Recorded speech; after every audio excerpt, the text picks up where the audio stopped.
When you're broke, fresh out of college, and still dragging 6 figures of debt behind you, your options narrow fast. I wasn't looking for luxury or even comfort. I was just desperate to escape my parents' basement, maybe have a little space of my own where the walls didn't listen and judge every decision I made. So when Wes told me about this job out in the desert, easy money, he said I didn't ask too many questions. It was just a week of caretaking an old vacation house, no guests, no real responsibilities. Just house sit, feed the dog, and keep the lights on. The owners were traveling in Europe and needed someone reliable, and I needed rent. Badly. There were 4 of us in total: me, Wes, his girlfriend Courtney, and their friend Dylan, who I barely knew. We'd all graduated together, though Dylan had that still in college energy, like he wasn't ready to move on. Wes and Courtney were already living together in this run-down apartment with broken blinds and neighbors who screamed at each other through the walls. When Wes brought the idea to the group, I was the first to say yes. Free food, free lodging, $1,000 at the end. All we have to do is sit in the house and not burn it down. I remember saying that. Looking back though, I probably should have asked why the family hired 4 people to watch 1 dog. The house was in a part of Arizona I'd never heard of, somewhere between Phoenix and nowhere. The listing called it a desert villa, but it looked more like an upscale bunker 1-story, long and low, with dark red stone and slit windows that barely let in any light. The front gate had a keypad entry. No neighbors in sight. The nearest gas station was a 10-minute drive, and the road out was just 1 lane of dirt and regret. Still, we were excited. We packed snacks, playlists, sunscreen, and a cooler full of cheap beer. It felt like a vacation we weren't paying for. Wes even called it the brocation. We all laughed at that. It didn't feel like something to be afraid of then. If anything, it felt like a lucky break. Inside, the house was ice-cold air conditioning running full blast even though it was early April. The furniture was sleek and low, mid-century style with weird modern art on the walls and giant dark rugs that swallowed your footsteps. The dog's name was Jasper, but we barely saw him. Big black mutt with matted fur and eyes that didn't match. He didn't bark, didn't beg, just stared from the corners of rooms and vanished around turns before you could follow. Wes joked that he was part coyote. I didn't laugh. There was something about Jasper that unsettled me right away, though I couldn't say why. He wasn't aggressive, just quiet, watchful, like he was waiting for something. The instructions left by the owners were typed and taped to the fridge. A schedule for feeding Jasper, Wi-Fi password, emergency contacts, and a section labeled House Practices. That part stood out. It didn't say rules, it said practices, like we were joining some kind of retreat. We were told to keep all doors closed after sunset, avoid the basement, unfinished, hazardous, and not to leave any lights on after 2 a.m. unless we were in that room. Unnecessary illumination disrupts the house. I remember reading that out loud and laughing. Courtney said it was probably written by a rich couple with too much time and not enough therapy. Still, we followed it. Kind of, at first. The first 2 days were fine. Boring, but fine. We watched movies, made pasta, sat outside on the cracked tile patio, and tried not to get heat stroke. The sunsets were brutal and beautiful, the kind that paint the entire sky in fire before plunging.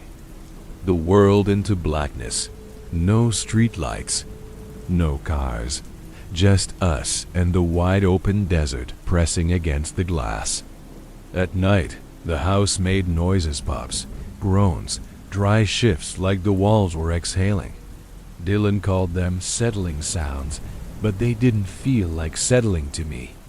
It was like the walls were adjusting around us, trying to fit us into a shape we didn't belong in. I started sleeping with the door cracked and a flashlight by the bed. There was one hallway that always stayed cold, even during the hottest part of the day. The vents worked fine, and the rest of the house felt like a furnace by noon, but this single corridor near the master bedroom was always freezing. You could walk through it and feel the drop instantly, like stepping into a walk-in freezer.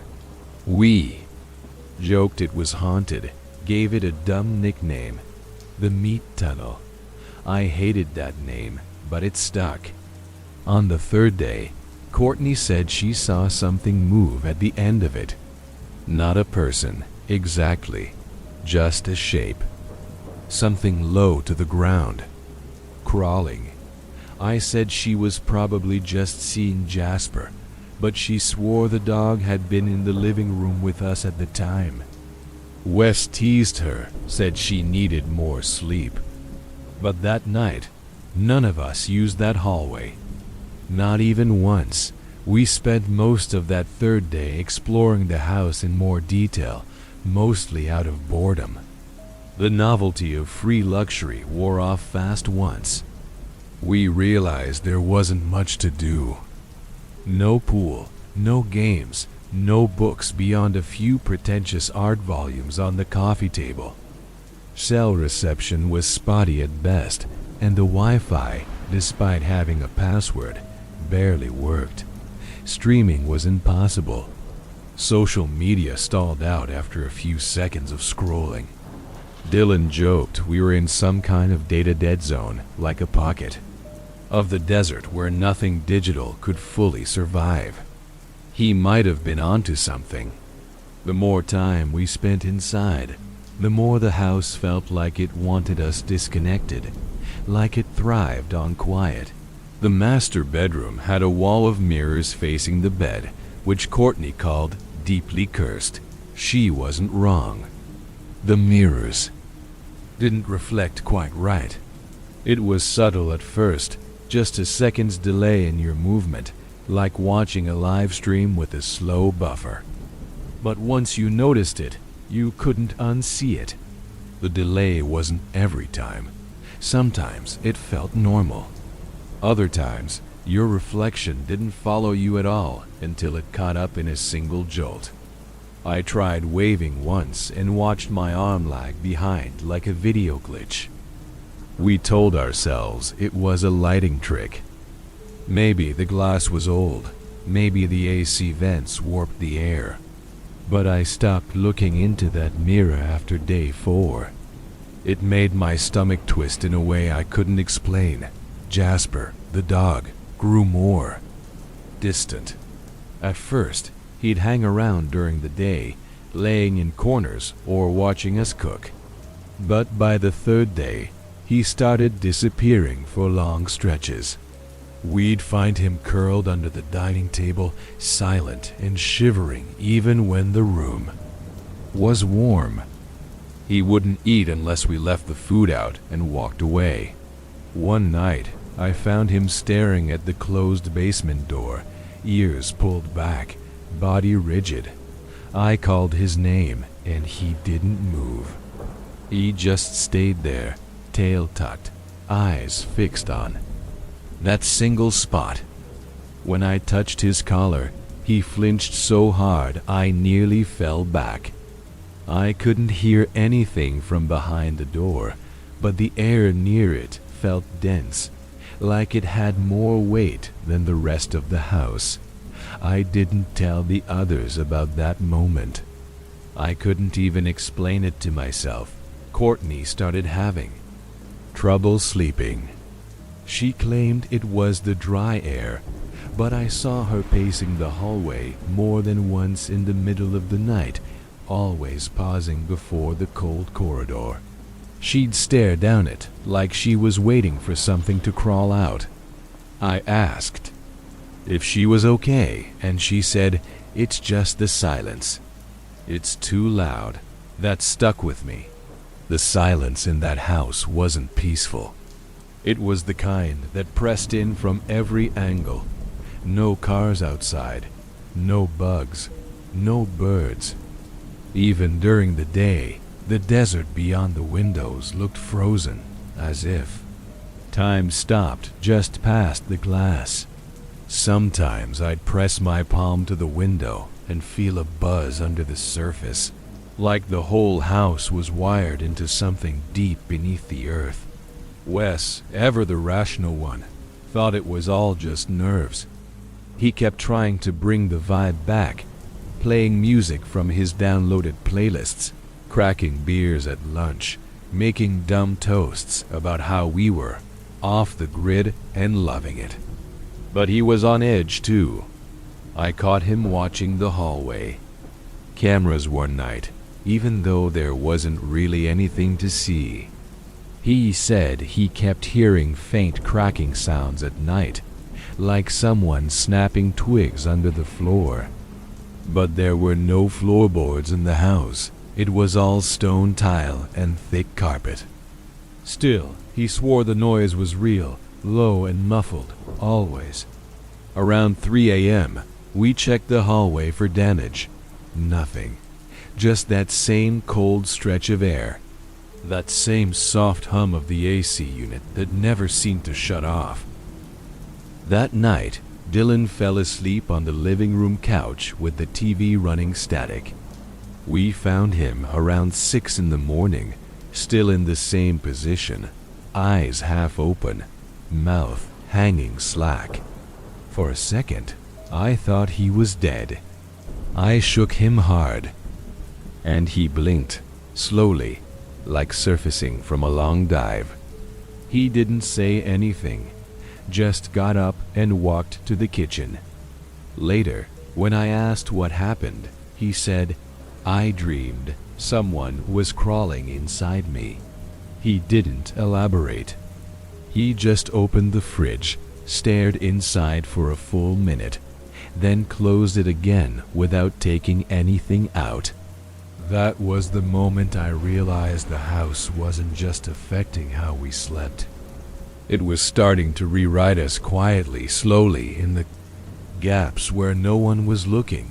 By the 5th day, the mood inside the house had changed completely. It wasn't dramatic or sudden, it was more like a slow leak. One moment everything felt normal, the next it didn't. We stopped talking as much.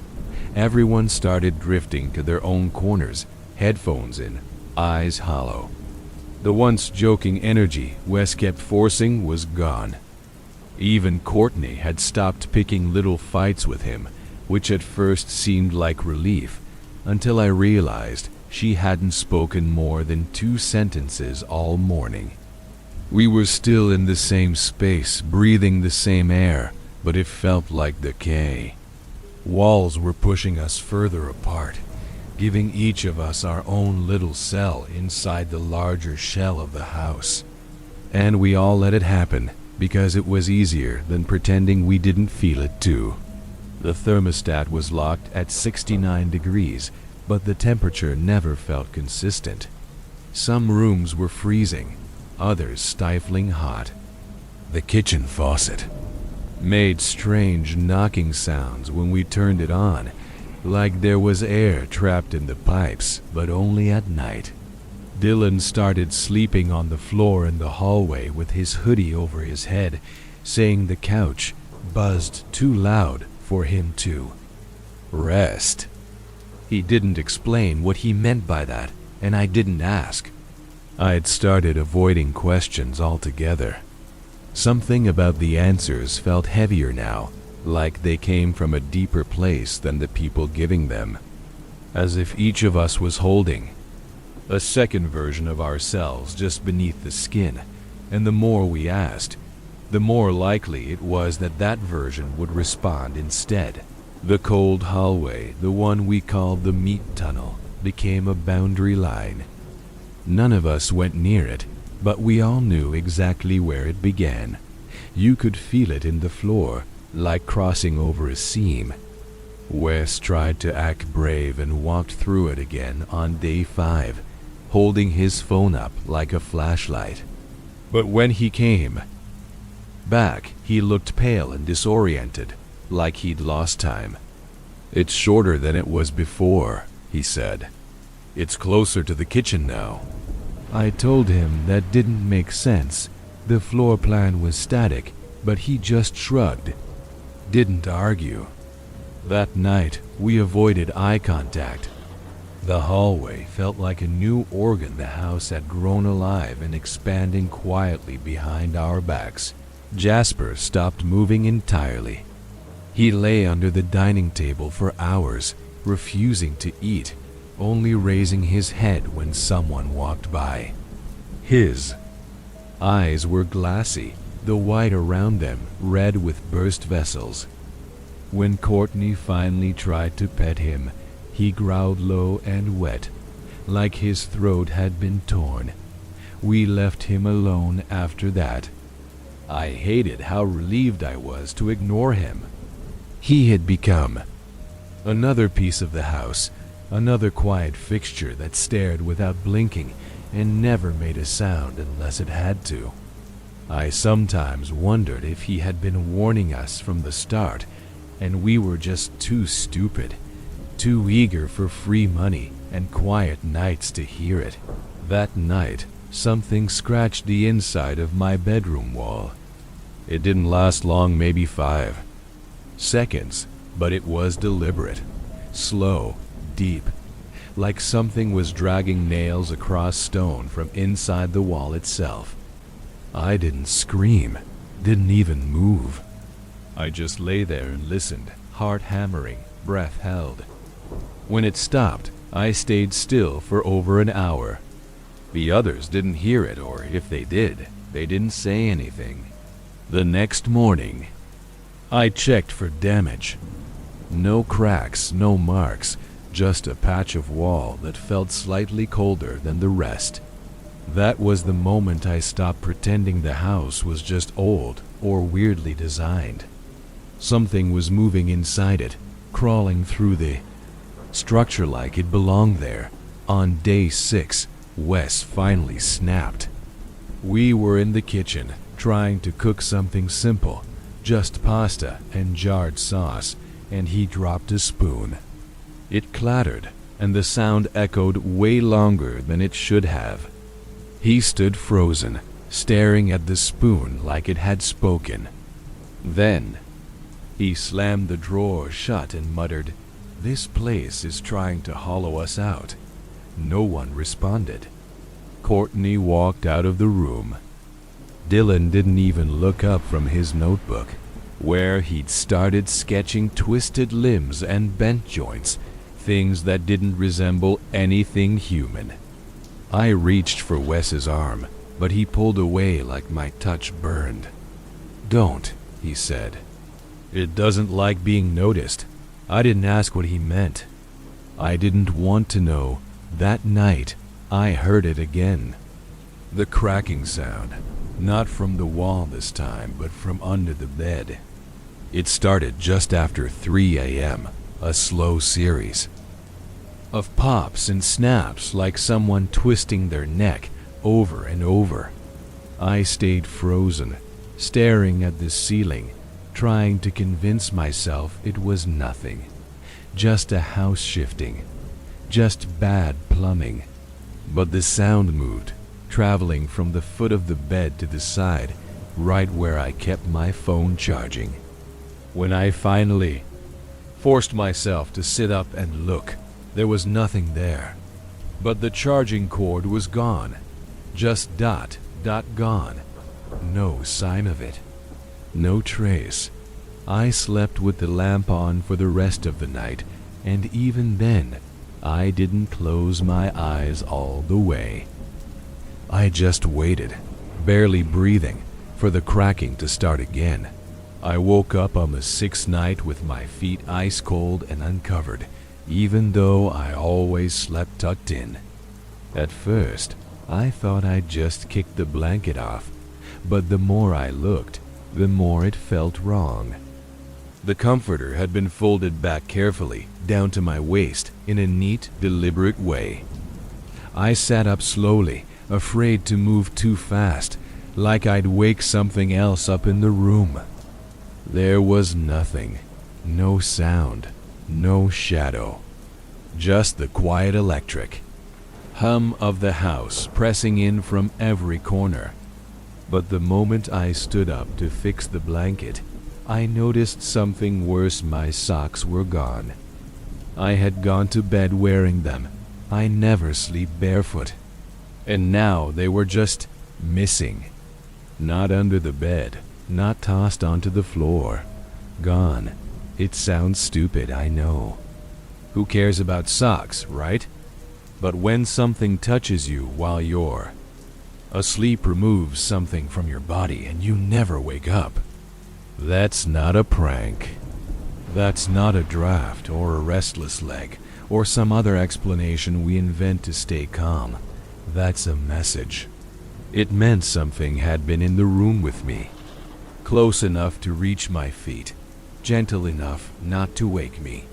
It took me half an hour to work up the courage to step out of the room and wake Wes. When I finally did, he looked at me like I was already halfway gone.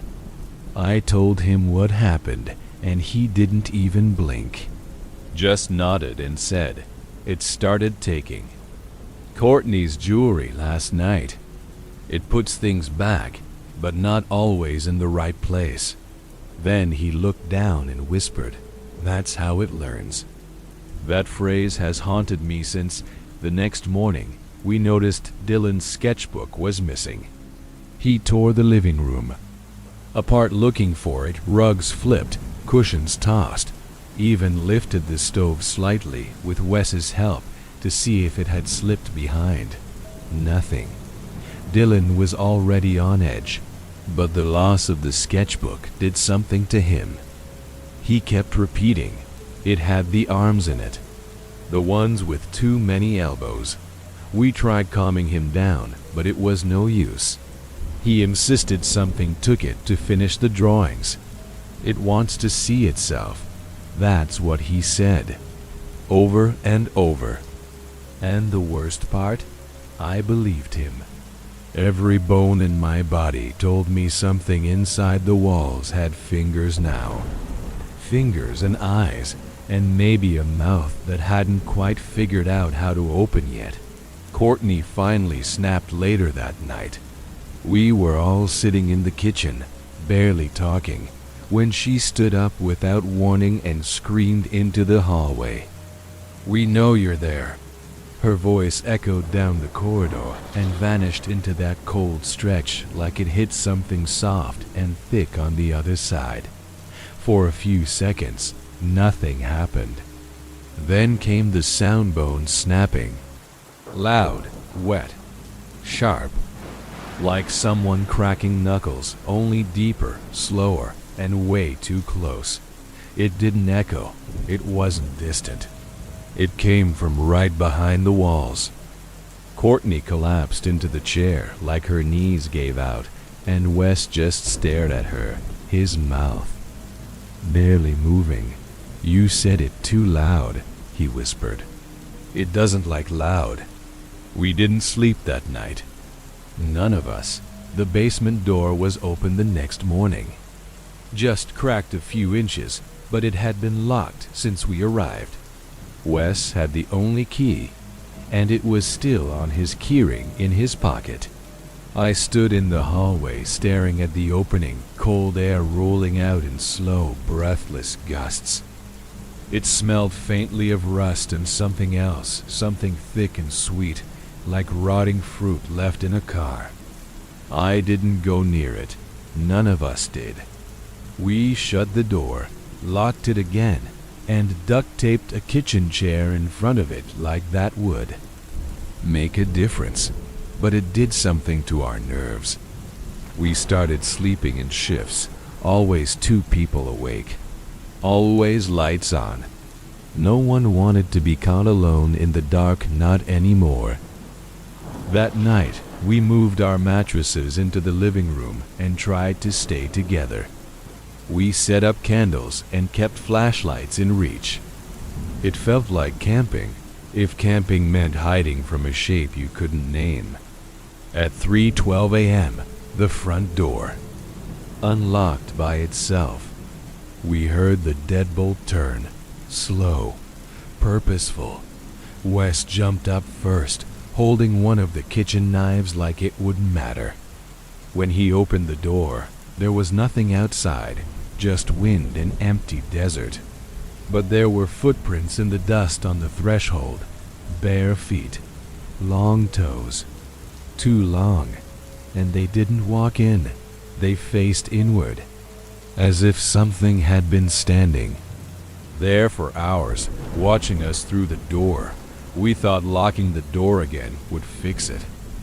That maybe the footprints were some weird desert draft or a prank Dylan had pulled in his sleep. But Wes stood guard the next night, awake, alert, clutching the knife like it made him brave. When the clock hit 3 a.m., we all sat up in silence. No one dared to speak. The air changed first thicker, heavier, like we were breathing through a wet rag. Then came the sound again. Not outside, inside, the cracking, bones breaking in. Sequence, like a slow motion fall down a flight of stairs, but dragging itself back up. The sound moved underneath us, through the floor. It circled beneath the living room, then stopped directly under where Dylan was sitting. We held our breath, and then the floorboard shifted. It didn't break, not fully, but something pushed up from underneath. Just one slow, steady press. The carpet rose an inch, then dropped. Dylan scrambled away, knocking over the lamp. I flipped the flashlight on, heart pounding in my throat, and pointed it at the spot. Nothing. Flat carpet, no lump, no hole. But Wes reached down and pressed his palm against the floor and whispered, "It's warm." That was the last straw. We all agreed to leave in the morning, no matter what. Screw the money, screw the dog, screw the job. Whatever was under us had started moving on its own schedule, and it clearly didn't care if we noticed anymore. That night, we didn't sleep. We just waited for sunlight like prisoners. At dawn, we found the kitchen trashed. Not in the way a raccoon might wreck things, but organized. Every cabinet had been opened, every drawer left half pulled. The knives were laid out in a straight line on the floor. Each handle pointed toward the hallway. A single word was carved into the kitchen. Table, shallow but unmistakable, down. We stood there in silence, none of us brave enough to touch anything. Jasper was gone, just gone. No food touched, no trail. It was like he'd evaporated. Courtney cried quietly in the hallway while Wes paced, hands twitching. I checked the basement door. Still locked, still taped. But now something scratched behind it, soft and rhythmic, as if tapping to a beat only it could hear. Wes tried calling the house owners again, but the call wouldn't go through. Not even to voicemail. The Wi-Fi had stopped working completely. No bars, no signal, not even emergency calls. Our phones were dead radios. Dylan suggested walking to the gas station for help, but when we checked the car, the battery had been pulled out. Not drained, removed. The hood was closed again after, like someone wanted to show us how hopeless it was. That moment broke something in us. We weren't dealing with a ghost or an animal or some sick squatter.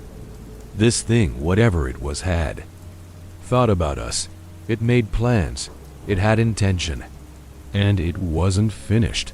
That afternoon, Wes finally opened the basement door. He didn't tell us he was going to. He just walked over, pulled the tape, unlocked the deadbolt, and pushed it open. The air that came out was colder than before, thicker, and the smell hit immediately rotting wood, wet dirt, something sour underneath it all. The stairs were steep and narrow, vanishing into pitch black. He turned to look at us, then said, "It wants us to see."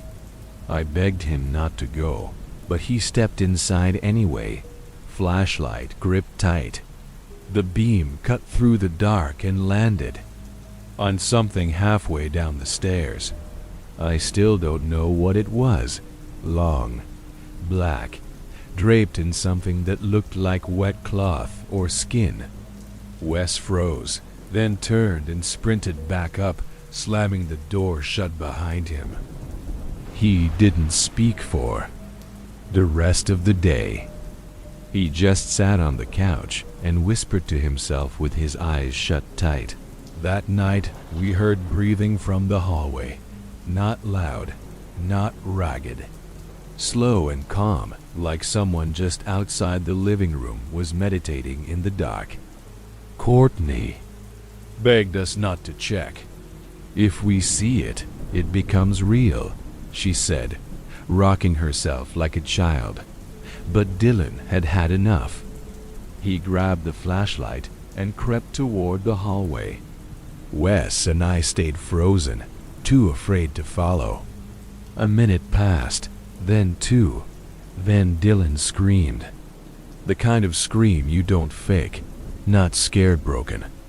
He came stumbling back into the room, holding the flashlight like it was a weapon. But his hands were shaking so hard he could barely hold it. "It bends wrong," he whispered. "It has arms where it shouldn't. It smiles too wide." Then he dropped the light and backed into the corner, covering his face. That was the last time Dylan spoke that night. The next morning, someone had written on the inside of the window with a fingertip. Letters streaked through the condensation, like breath had fogged the glass. It said, "Almost ready." We didn't know what that meant, but we knew we couldn't wait to find out. We left everything behind.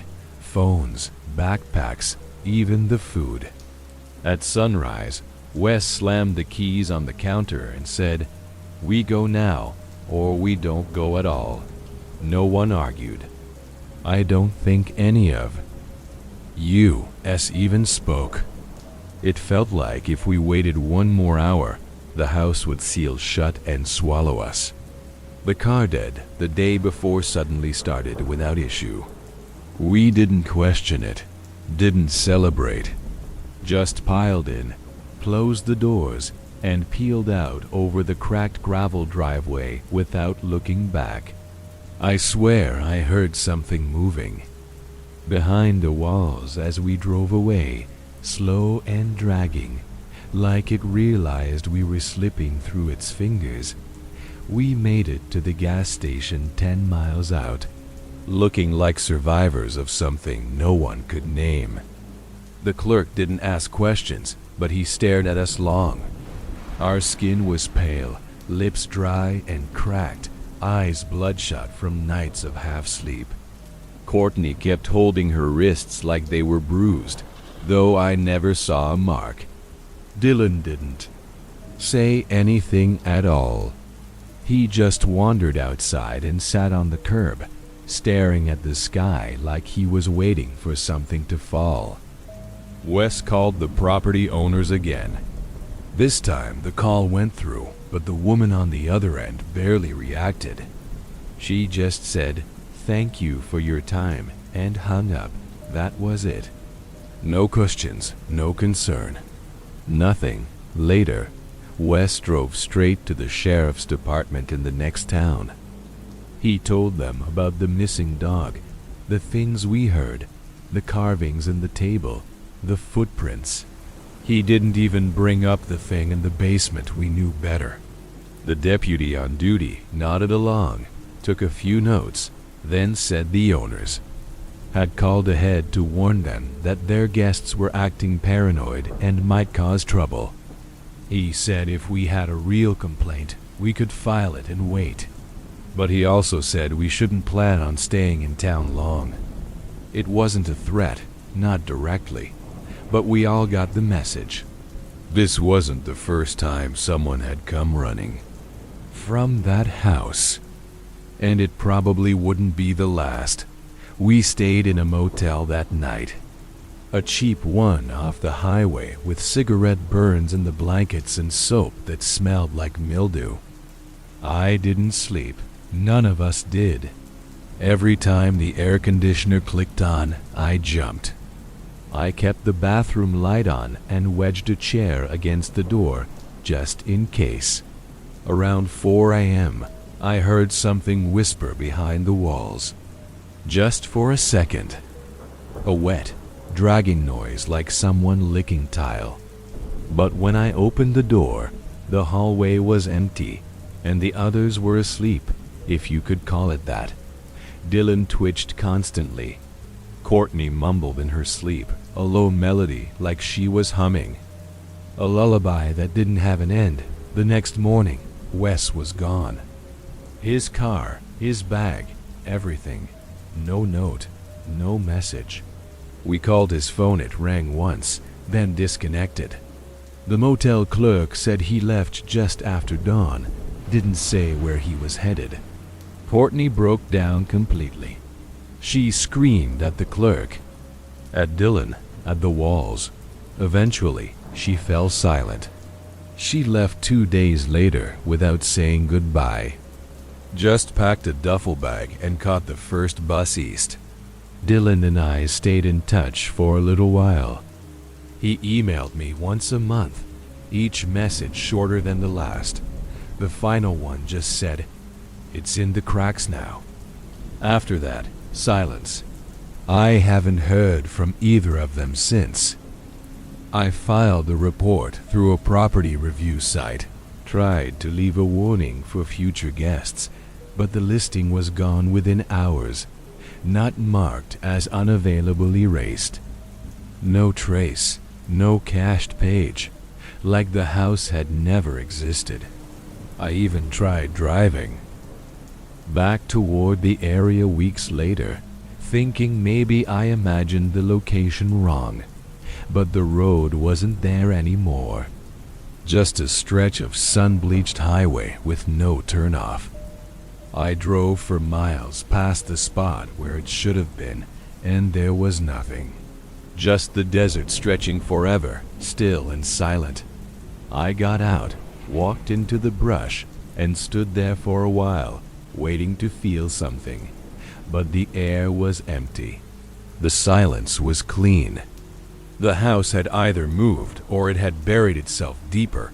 Every so often, I find little signs. Things that shouldn't be where they are. A single shoe under my bed. A cracked mirror leaning behind a closet door I never open. A whisper in the pipes that doesn't stop when the faucet does. And always, the soft, steady crack of something that bends the wrong way in the walls. I haven't slept without a light on since. I keep my doors locked. I never look too long into dark spaces. Because I know what I saw. I know what followed us home. And I know it's still learning. It's been almost a year since we left that house, and still I wake up at 3:12 a.m. almost every night, heart pounding before I even open my eyes. The lights stay on in my bedroom, 3 of them, because I can't let a shadow settle in any corner without watching it. I've moved twice, new apartments, new locks, but the sound follows. The cracking, always faint, always just on the edge of the white noise, in the walls, in the vents. once from inside the bathroom mirror, soft and steady like something stretching in the dark. It's not every night. That's what makes it worse. It waits, watches. It wants me off balance, too. Weeks ago, I got a package in the mail with no return address. Just my name, neatly printed. Inside was my old sock. One of the ones that went missing in that house. I recognized it immediately gray with a small tear on the side, exactly where I remembered. It was folded, clean, pressed like someone had. Ironed it with care. I threw it away, burned it, actually, in the sink. Watched it curl and twist and vanish in the flames. But that night, I heard scratching in my closet. Not the wall inside the closet, behind the coats. I didn't check. I haven't opened it since. I tried reaching Courtney again. Her number doesn't work anymore. Email bounces back. Social's wiped. It's like she went off-grid completely, or maybe something helped her disappear. Dylan's last email came just after midnight 3 months ago. It said, "It remembers your name now, nothing else." No subject line, no follow-up. I replied 3 times. No answer. A week later, I found one of his sketches folded into the windshield wiper of my car, a black shape with too many knees, crawling sideways along the ceiling of a room that looked way too much like my new apartment. That was when I stopped inviting anyone over. I don't even tell people where I live anymore. It's safer that way. For them, I've spoken to a few people who claim they had similar experiences, all through message boards and forums that don't stay up for long. They describe places with too many mirrors, hallways that move, breathing walls, and the sound of bones snapping where no one should be. Some say they escaped. Others stopped responding mid-thread. One guy told me, "It doesn't live in the house lives in it. It just lets us borrow it for a while." I didn't respond to that one. I didn't want to give it attention. But I did start sleeping with a hammer under my pillow, just in case something finally climbs through the drywall. Last week, my phone rang at 3:12 a.m. I didn't recognize the number, but I answered anyway, half asleep and trembling. At first, there was just breathing slow, wet, almost mechanical. Then, a voice. Not loud, not clear. But I swear it said, "Ready now." I hung up immediately, tossed the phone in the freezer like that would help, and spent the rest of the night with my back to the door. In the morning, there were footprints in the carpet leading to my bed. No dirt, no dust, just imprints. Like someone had stood there for a long, long time, watching me try to pretend I was asleep. Looking back though, I think we were chosen not at random, but because we stayed long enough to let it learn. The house was a test, a cocoon, and we helped it grow. It took what it needed, sounds, shapes, skin, and now it doesn't need walls anymore. It's in the weak spots of our lives, in sleepless nights, in mirrors that don't reflect right, in the closets you forget to check. For too long, I try to live like nothing's wrong, smile at coworkers, shop during daylight, keep my routines, but I hear it sometimes.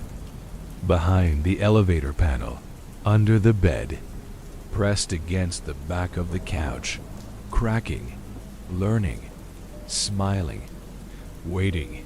I know it's still with me. I know it won't leave. And sometimes, when I catch my reflection lagging just slightly behind, I wonder if it's looking out at the world with my face now, trying it on for size before it decides to wear it for real. I don't sleep much anymore. I just count the cracks in the ceiling and pray that tonight isn't the night it decides I've finally given enough.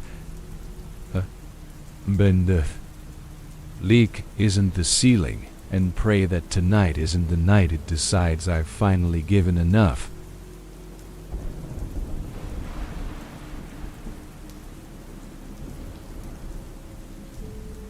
When my grandfather died, I didn't cry. That probably sounds awful, but the truth is, I didn't know the man. Not really.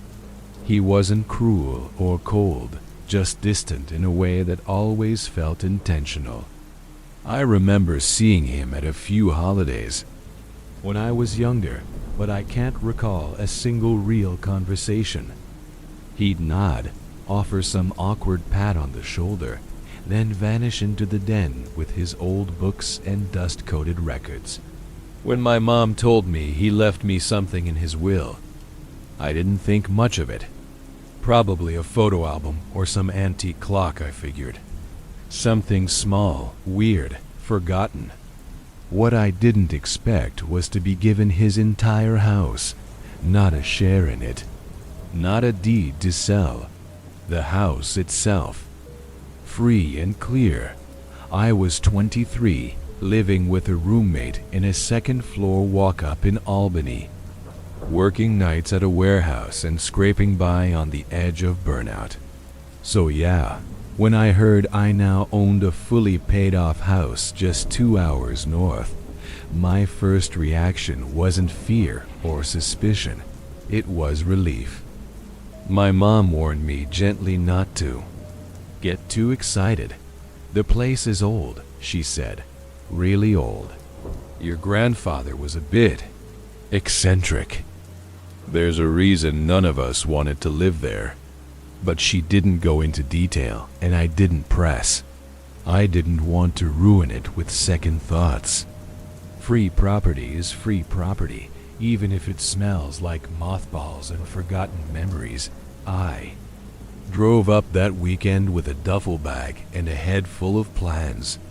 Rent the place out maybe. Use it as a writing retreat. Fix it up. Flip it. I kept imagining how quiet it would be. Trees, birds, no loud neighbors stomping above me at 2 a.m. But as I got closer, the road thinned, the trees grew taller, and my GPS stopped working. It felt like the kind of place where time folded up and forgot to unfold again. When I pulled into the gravel driveway and saw the house for the first time, I just sat there in silence.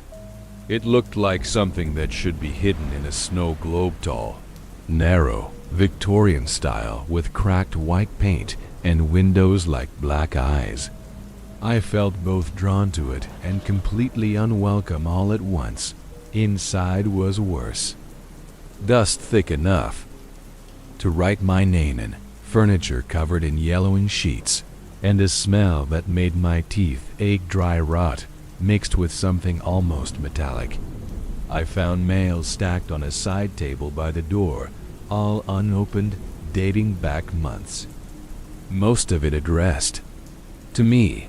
Apparently, my grandfather had started forwarding things to my name long before his death. I should have been surprised when I saw that, but I wasn't. It felt rehearsed, like a play I was unknowingly starring in. I'll skip the boring stuff, clearing cobwebs, checking for leaks, but there was one thing that stuck out right away. The bedroom. Not the master upstairs, but a small guest room on the ground floor. It was spotless, made up, as if it had been waiting. That night, I slept in the guest room. I didn't want to go upstairs, not out of fear exactly, just a deep, crawling unease. The guest room had a twin bed, neatly made, with an old knitted blanket and a side table that held only one thing, a small, leather-bound notebook. I didn't open it, not yet. I didn't want to break the feeling of ... whatever it was. It sounds stupid now, but I felt like I had stepped into someone else's memory, and I was scared of waking it up. Around 3 a.m., I jolted awake with the blanket pushed down around my knees. I hadn't moved. The air felt thick and pressing, and for a second, I couldn't breathe. Not like I was choking, more like something was breathing for me. I chalked it up to stress. New place, old house, probably mold in the vents. I forced myself back to sleep and didn't check the time again. But the next morning, I found the bedroom door slightly open, even though I remembered locking it. The notebook was now sitting on the pillow beside me, even though I'd left it on the table, still unopened, still looking innocent in a way that felt wrong. I didn't touch it. I put it back, told myself I was being ridiculous. That night, it returned to the pillow again. And this time, the pages were fanned open, like someone or something wanted me to read. I finally opened the notebook on the third night. I waited until just before bed, when the house was still and the windows had turned black. I don't know why I chose that time. Maybe I was tired of pretending I wasn't scared. The first few pages were harmless enough. Tight handwriting, dates, little sketches. My grandfather's voice came through plainly, detached and clinical, almost like he was writing a field journal. It started with sleep notes, times he fell asleep, how long it took, whether he remembered his dreams. Then things got stranger. He described the crawl, a moment between sleep and wakefulness where he felt his body go still, but his mind stayed awake. The drawings became darker, shapes with too many fingers, black eyes behind walls, pages stained with something that looked like sweat or oil. The more I read, the more I realized the notebook wasn't for record keeping. It was a warning. He talked about the shadow that lives behind the lids, something that watches from inside your skull when your body stops moving. He described episodes of paralysis where he felt another mind pressing against his from within. Not a dream, he wrote. It studies when I'm silent. It sees through me. I closed the notebook, hand shaking, and told myself it was just ramblings. An old man slipping into dementia, left alone in a creaking house. But then I remembered how pristine that room was, how the notebook kept moving, how I hadn't dreamed once since I arrived. But I woke up each night with the same dry mouth, pounding chest, and numb limbs. The attic was locked. Of course it was. The kind of thick iron latch that didn't belong in a residential home. I found the key in a drawer stuffed with yellowed receipts and old maps. It wasn't labeled. I only knew it fit because it looked out of place, too clean, too polished. When I finally turned the lock, the door creaked open with the sound of wood groaning in protest. The air that spilled out wasn't dusty or stale. It was freezing, like something had been sucking the warmth out for years. The attic was bare, except for one thing: a mirror. Oval-shaped, framed in cracked brass, standing on its own in the far corner, covered in a sheet that moved slightly when I stepped inside. Not from a breeze. From something else. I didn't lift the sheet. I couldn't. The moment I stepped too close, I felt something in my temples tighten, like a pair of cold fingers had curled around the back of my eyes. I backed out, shut the attic door, and locked it again. That night, I had my first full sleep paralysis episode in the house. I couldn't move, couldn't scream. I was aware of everything, the way the blanket pressed against my ankles, the soft groan of the house shifting, but I couldn't even blink. Worse, I felt something watching, not from the corner, not across the room, from inside, like it had opened its eyes inside my skull and wanted to keep looking. The next morning, I saw the mirror. Not the real one, just flashes of it. In the hallway, in the sheen of the toaster. Reflections that didn't match what they were supposed. 2. My face looking back with a blank expression when I knew I'd been frowning. A tilt of the head I hadn't done. It got so bad that I started covering anything shiny. Taped paper over mirrors. Turned off my phone screen at night. I stopped brushing my teeth in front of the sink. I know how ridiculous this sounds, but when I caught that reflection moving half a second slower than I did, I knew I wasn't imagining it. I knew something had followed me out of that room, or maybe it had always been waiting for me to come back. I found more notebooks, stashed in places that didn't make sense behind the radiator, inside the freezer, even one stuffed into the hollow of a table leg, each one more frantic than the last. Pages filled with drawings of people sleeping in beds with dark shadows, curling up from under them, splitting at the shoulders, wrapping around their faces. He wrote about them as if there were many, but also as if they shared a single thought. "The one behind the eyes knows I see it," he wrote. "It rewards the attention."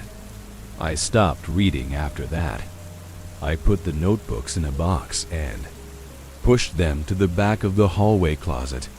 But even then, I felt like the pages were still open somewhere, still being read, just not by me anymore. The first few things were easy to dismiss. A missing toothbrush, lights flickering at odd times, a cabinet door left hanging open when I could have sworn I'd closed it. I blamed my own scatterbrain. New environment, bad sleep, the general fog that comes from being in an old place full of history and mildew. But when I started waking up, with my shoes wet, I couldn't rationalize it anymore. Not damp wet, as if I'd stepped into a puddle in my sleep. The solace soaked, the laces cold and limp. One time it was just the left shoe. Another night, both. Then, one morning, I found muddy footprints leading up to the bed, bare feet, long toes, heel prints too close together. They stopped an inch from where my pillow was. I convinced myself maybe I'd sleepwalked, that I'd gone outside for some reason, maybe chasing a dream I didn't remember. But the door was still bolted from the inside, the windows latched, and the mud wasn't fresh. It was dried and cracked like it had come from somewhere old, somewhere deep.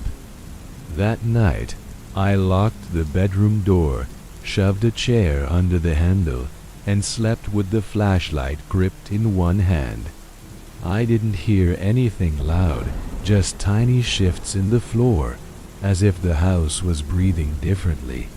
In the morning, the chair was moved, not knocked over, just gently pulled aside. The door was wide open, and the flashlight in my hand was dead. I called my mom again, asked her more about Grandpa. She paused before answering, and that silence was enough to make me feel the air in the room thicken. She finally said he started acting strange a few years before he died walking the house. Late at night, muttering things in his sleep, refusing to have any mirrors in the house. She said he would tape black paper over any reflective surface, and once smashed A microwave because he saw something looking back that wasn't him. I laughed nervously, trying to keep it light, but she didn't laugh back. "There's a reason none of us visited much," she said, softer now. "He didn't want us there. Said we'd bring it closer." I asked what it meant, but she changed the subject. Started talking about estate taxes. I should have known better than to open the attic again, but I needed to be sure the mirror was still covered. I don't know what I expected to find it shattered, or maybe that it had moved on its own. But when I stepped into the attic, the air felt completely still, like the moment right before a lightning strike. The mirror was still there, still covered. But I heard something this time, faint breathing. Not mine, not any human's. Something slow and uneven, like lungs that had never quite figured out the rhythm of being alive. It came from behind the mirror, and I swear to God, the sheet moved like something inside was shifting to stand taller. I backed down the stairs, never taking my eyes off that corner. I shut the attic door and relocked it. But that night, the mirror showed up somewhere else. Not physically, I'm not saying it floated downstairs, but I saw it in my dreams. Not even dreams half sleep. I was aware of my body, paralyzed, pinned, and in my mind, I stood in front of that mirror with no reflection. Just an outline. And behind the glass, something else stood watching me. I couldn't move, couldn't scream. I could only feel it looking, like it was counting the bones in my face one by one. When I finally snapped out of it, I bolted upright and vomited on the floor. It wasn't nausea. It was fear made physical. And as I sat there shaking, I felt something smile from behind my eyes. That morning, my reflection didn't match my movements. I blinked, and it didn't. I tilted my head, and it turned slower. I slammed the mirror face down on the sink and covered it with duct tape. I don't care if it looks insane. I couldn't look at it anymore without feeling my thoughts stutter, like someone else was thumbing through them. Later that day, I found one of the notebooks sitting open in the living room. I hadn't taken it out. I hadn't read it since locking it away. But there it was, spread wide like a bird in mid-flight. The page read, "You're almost open now." My stomach dropped. That's when it hit me. This thing wasn't just watching anymore. It was studying me, waiting for the right moment to push through. I should have known better than to think it started with my grandfather. The signs were all there. I just hadn't wanted to connect them. A week after the mirror dream, I found a box tucked away in the hallway closet behind a panel that wasn't nailed in properly. Inside were old photographs, most of them black and white, curling at the edges. Some were labeled in pencil, names I recognized faintly from childhood stories, great aunts, uncles, cousins that vanished into whispers. But in every photo, whether it was a family gathering or someone alone in a chair, there was always a mirror in the background, always, and none of the people in the foreground were smiling. Their eyes seemed fixed, like they were listening to something I couldn't hear. I started digging. I called my mom again, pressing harder this time, and she finally caved. Told me about her Uncle Robert, who died in his sleep when she was a girl. How he was found rigid, mouth wide open, eyes bloodshot as if he'd seen something that never left. She told me how her mother, the one I only knew through a handful of blurry photos, used to talk in her sleep in full sentences, warning people not to look into puddles or glass when it was raining. She mentioned a letter once, something written by her grandmother but burned before she could finish reading it. My family hadn't just passed down a house, they'd passed down a sickness. A sleep-bound echo that crept through our blood like mold in the walls of our minds. I searched public records, local archives, anything I could find tied to the house or the land. What I found was almost worse than nothing. There were gaps whole, chunks of history that just didn't exist. Censuses missing family members, obituaries with no causes of death, news clippings that mentioned the property once in the 1950s during a missing persons case, but the article ended with no further investigation was pursued. It was like the house itself had a way of burying its own past. But I did find something buried in an old library database, a handwritten letter from 1924 stored in the local historical society's archives, written by a woman named Martha F.W., who once owned a boarding house on the same road. She wrote about a family with strange sleeping sickness and said they carried something inside them that came out when the body went still. That line made my teeth ache. I copied the letter and left immediately, back at the house. I started hearing voices, not full words at first, just hums and whispers, like someone warming up their throat behind the drywall. I'd wake up in the middle of the night and swear I heard someone pacing in the attic, the mirror shifting softly against the wood. I hadn't gone back up there. I wouldn't, but the sounds were getting harder to ignore. Worse than that, my thoughts were slipping. I'd go to wash dishes and find I'd already done them. Or I'd see my phone on the table, but it would be in my hand instead, with the screen on and the Notes app open, filled with things I didn't remember writing. Most of them were lines like, "He sees you best when you're still," or, "The eyes are not yours anymore." I deleted them, but they always came back.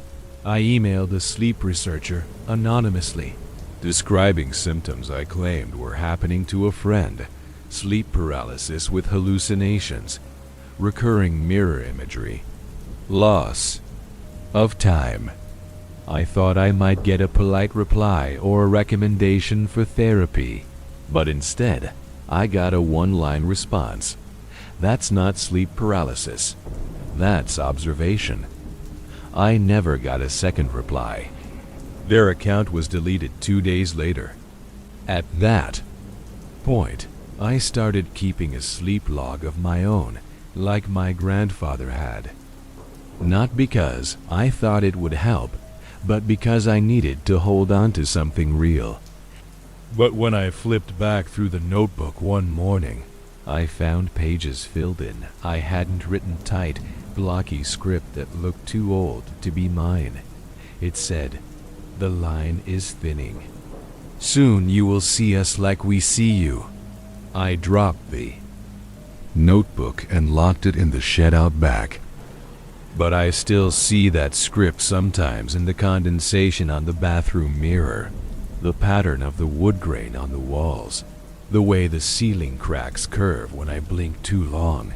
I finally told a friend, someone I trusted, someone I hadn't spoken to in months but knew wouldn't laugh. I begged her to come up for a few days just to help me figure out what was real. She arrived late in the afternoon, and for a while, it felt like I'd done the right thing. Just having another person in the house broke the tension. We laughed. We cooked. I slept for 6 hours straight without waking up gasping. But on the second night, she saw it. She didn't tell me what she saw, only that she woke up frozen, unable to speak. And there was a face inside her skull that smiled and blinked with her She left at dawn. Texted once to say, "You weren't wrong," then never replied again. I don't blame her. I just wish she'd told me more before she left. By the second week, alone in the house, I stopped pretending anything was normal. I no longer turned off lights when I left rooms.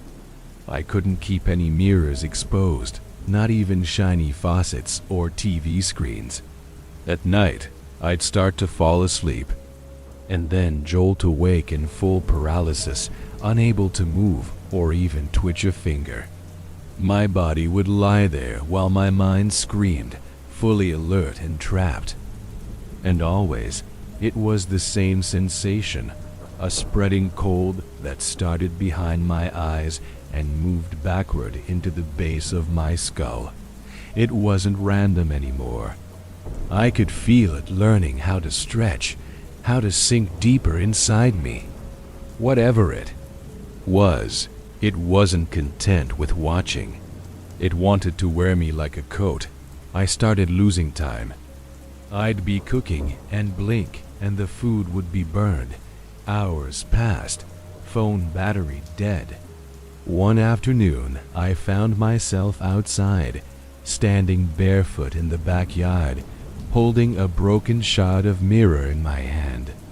My palm was bleeding, and I had no idea how long I'd been standing there. I checked the cameras I had set up for PISA, mind motion sensors, and a few night vision feeds I'd installed out of desperation. What I saw chilled me. I wasn't alone in those recordings. There were frames brief, flickering where a figure appeared standing at the foot of my bed, leaning close, so close its face almost touched mine. It wasn't my reflection. It wasn't human. The body was long and stretched, head tilted just a little too far, eyes sunken in like glass marbles left in water. I tried staying awake for days. I drowned myself in caffeine, blasted music, took cold showers, anything to keep from falling asleep. But the worst part wasn't the hallucinations from sleep deprivation. It was that the thing didn't seem to care anymore whether I was awake or not. I began seeing it during the day, in doorways, at the edge of the kitchen. Once I was brushing my teeth and looked up to find a second version of myself staring back, but not through the mirror. It stood just behind me, completely still, eyes open far too wide, mouth slightly ajar like it was mimicking me and not quite getting it right. When I turned around, it was gone. But the toothbrush had fallen from my hand and snapped in half. Where it hit the sink, one night, the attic door opened by itself. No wind, no tremor. I was on the couch when I heard the latch click. I froze. Then came the slow creak of the hinges. I didn't move at first. I didn't want to. Every instinct in my body said do not go up there, but my feet had a different idea.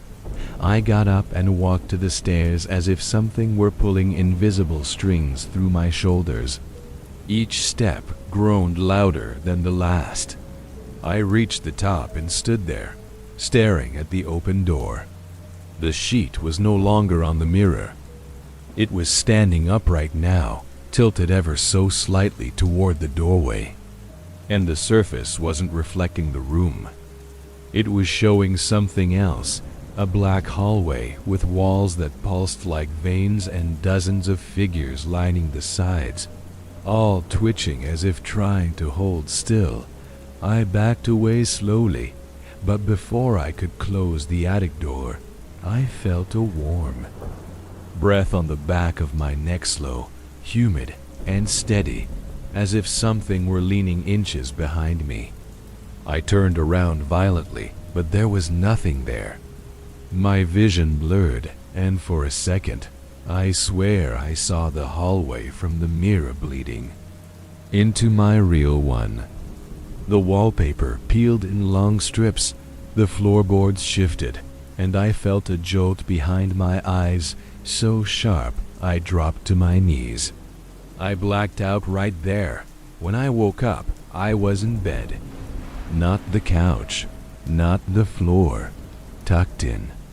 Everything silent, except for the closet door, which was now wide open, and the air inside it felt wet, like something was still dripping from wherever it had come from.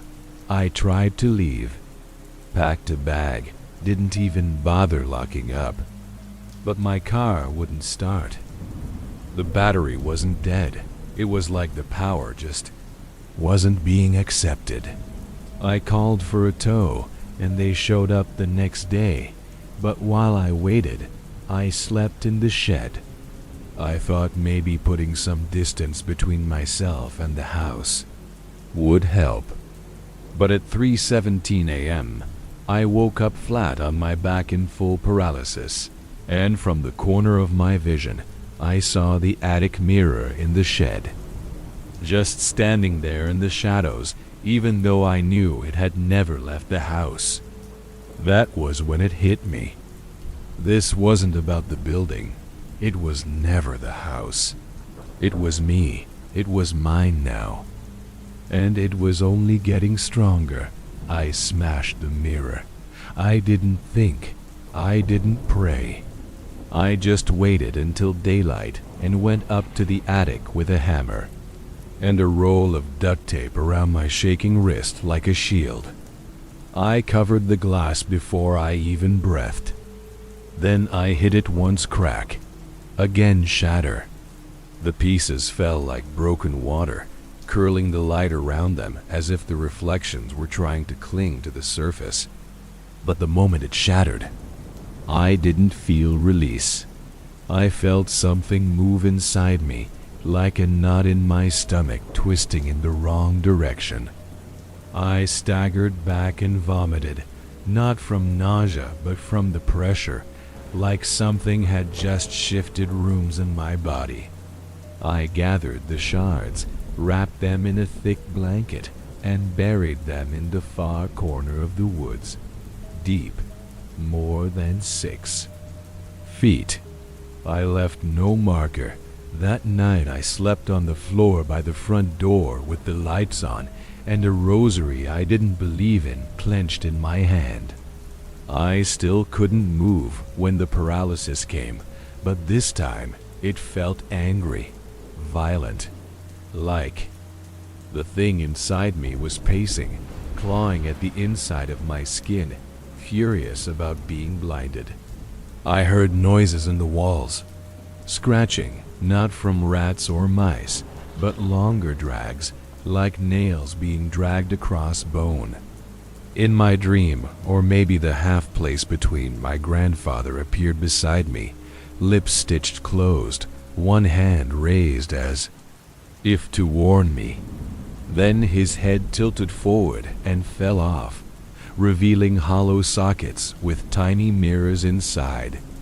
When I woke, my mouth was bleeding from biting my own tongue. I tried burning the notebooks, all of them.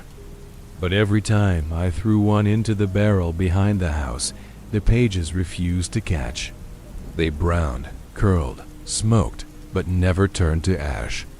One even flipped open while inside the flame and showed a drawing I didn't recognize. A person, me I think, asleep in bed, and a dozen black shapes kneeling in a circle around my body. I ripped the pages out and shredded them by hand, then buried them with the glass. But later that night, I found a clean version of the drawing in my living room, pinned to the ceiling like a spider had carried it up and left it for me to find. Underneath, written in red ink I didn't own, it said, "We see best when you close." I spent the rest of that night in the shed again, eyes wide open, mouth filled with salt from clenching my teeth. I contacted a local priest. I didn't tell him everything, just enough to get him to agree to bless the house. He arrived with a tired smile and a small leather case, probably expecting mildew and superstition. But as soon as he stepped inside, the hallway light blew out. He looked up, didn't say a word, and quietly began his work. Halfway through the blessing, while standing in front of the attic door, he went quiet, stared at the knob, then said, "You should leave.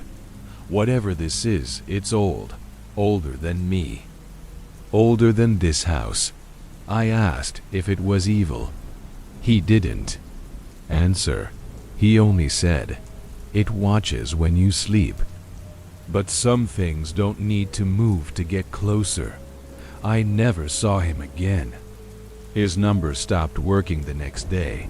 With nowhere else to turn, I looked up stories, folklore, myth, anything that resembled this.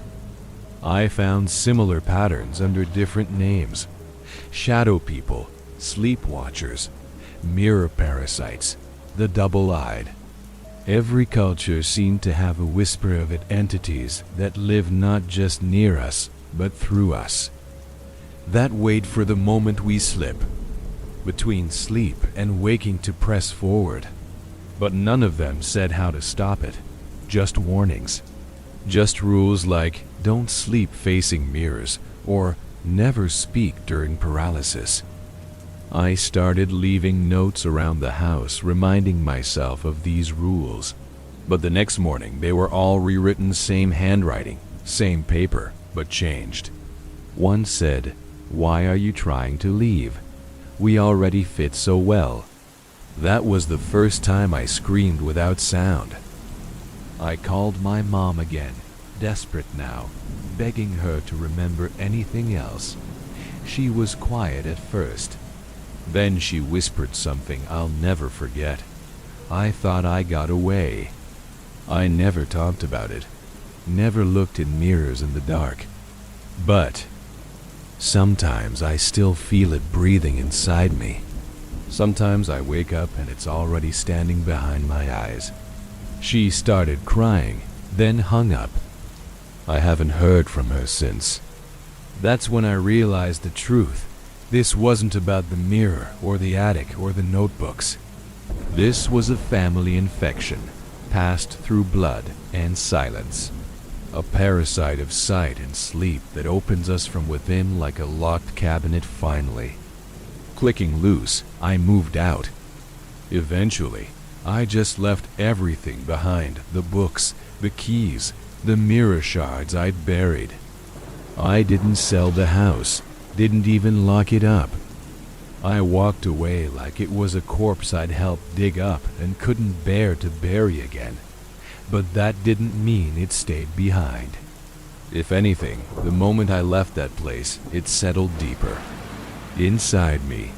At first, it was quiet, just odd moments where I'd blink and see something in the edge of my vision. A face that wasn't mine. A hand that turned the wrong direction in the mirror. Little skips in time, little lapses in memory I tried to write off as exhaustion. But I know better now. I know it stayed. It always stays. The house was never the prison my body is. It learned me like a map. I started seeing things in other people. At first, I thought it was paranoia, that I was just projecting. But sometimes when I'd ride the bus or walk through a crowd, I'd catch someone staring too long into a darkened window, their face blank and eyes glistening like they were underwater. Sometimes they'd blink at the wrong time, or their reflection would seem to hesitate before catching up. I saw a man nod at himself in a car mirror, and his reflection didn't move. I knew in that moment I wasn't alone. This thing, or these things, they weren't bound to blood like I thought. They were bound to silence, to attention, to the cracks between being seen and seeing. We're all just one bad sleep away from being opened, like fruit going soft. I haven't slept a full night in months. I get flashes now, dreams that don't feel like dreams.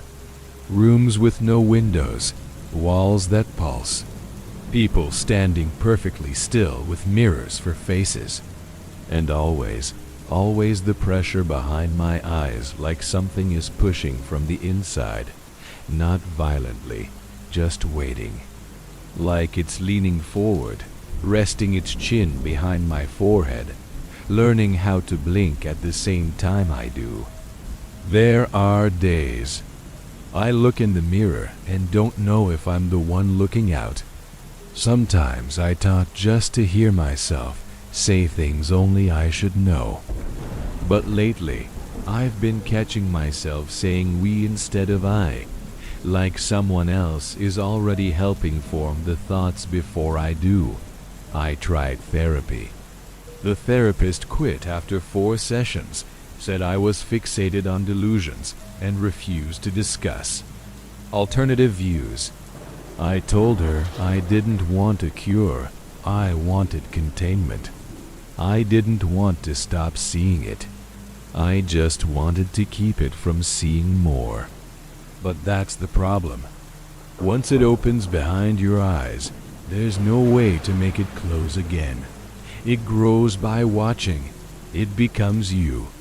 Like fog in your lungs, settling, shaping, pushing out anything else that tried to live there first. I don't dream anymore. I remember. I remember things I never saw, faces I've never met, rooms I've never stood in. But I remember them with a kind of intimacy that can only mean one thing. It's letting me see what it sees.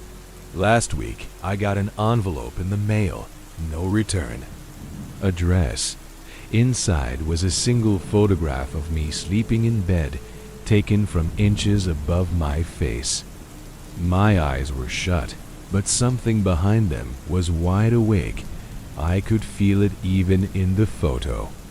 I burned it immediately, but the next morning, another was slid under my door. Same image, same angle, except this time my mouth was slightly open. And something long and dark was rising from my throat like smoke. I live in a high-rise with keycard entry. No one should have been able to leave that photo where they did. I haven't reported it. I already know no one will believe me. That's part of how it survives. It thrives in denial, like mold in silence. Last night, I heard my grandfather's voice in my room. Not outside, not echoing. Inside, behind my ears, behind my eyes, speaking through my own thoughts like a hand behind a curtain. He whispered, "It only sees when you stop looking." Then he laughed, not like he used to, but deeper, cracked. It wasn't even his voice anymore. It was the voice of something that learned to sound like him. I haven't seen my own reflection clearly in 3 days. It ripples now, like there's something just behind the glass pressing its fingers to the surface. And I know it's not waiting anymore. It's ready.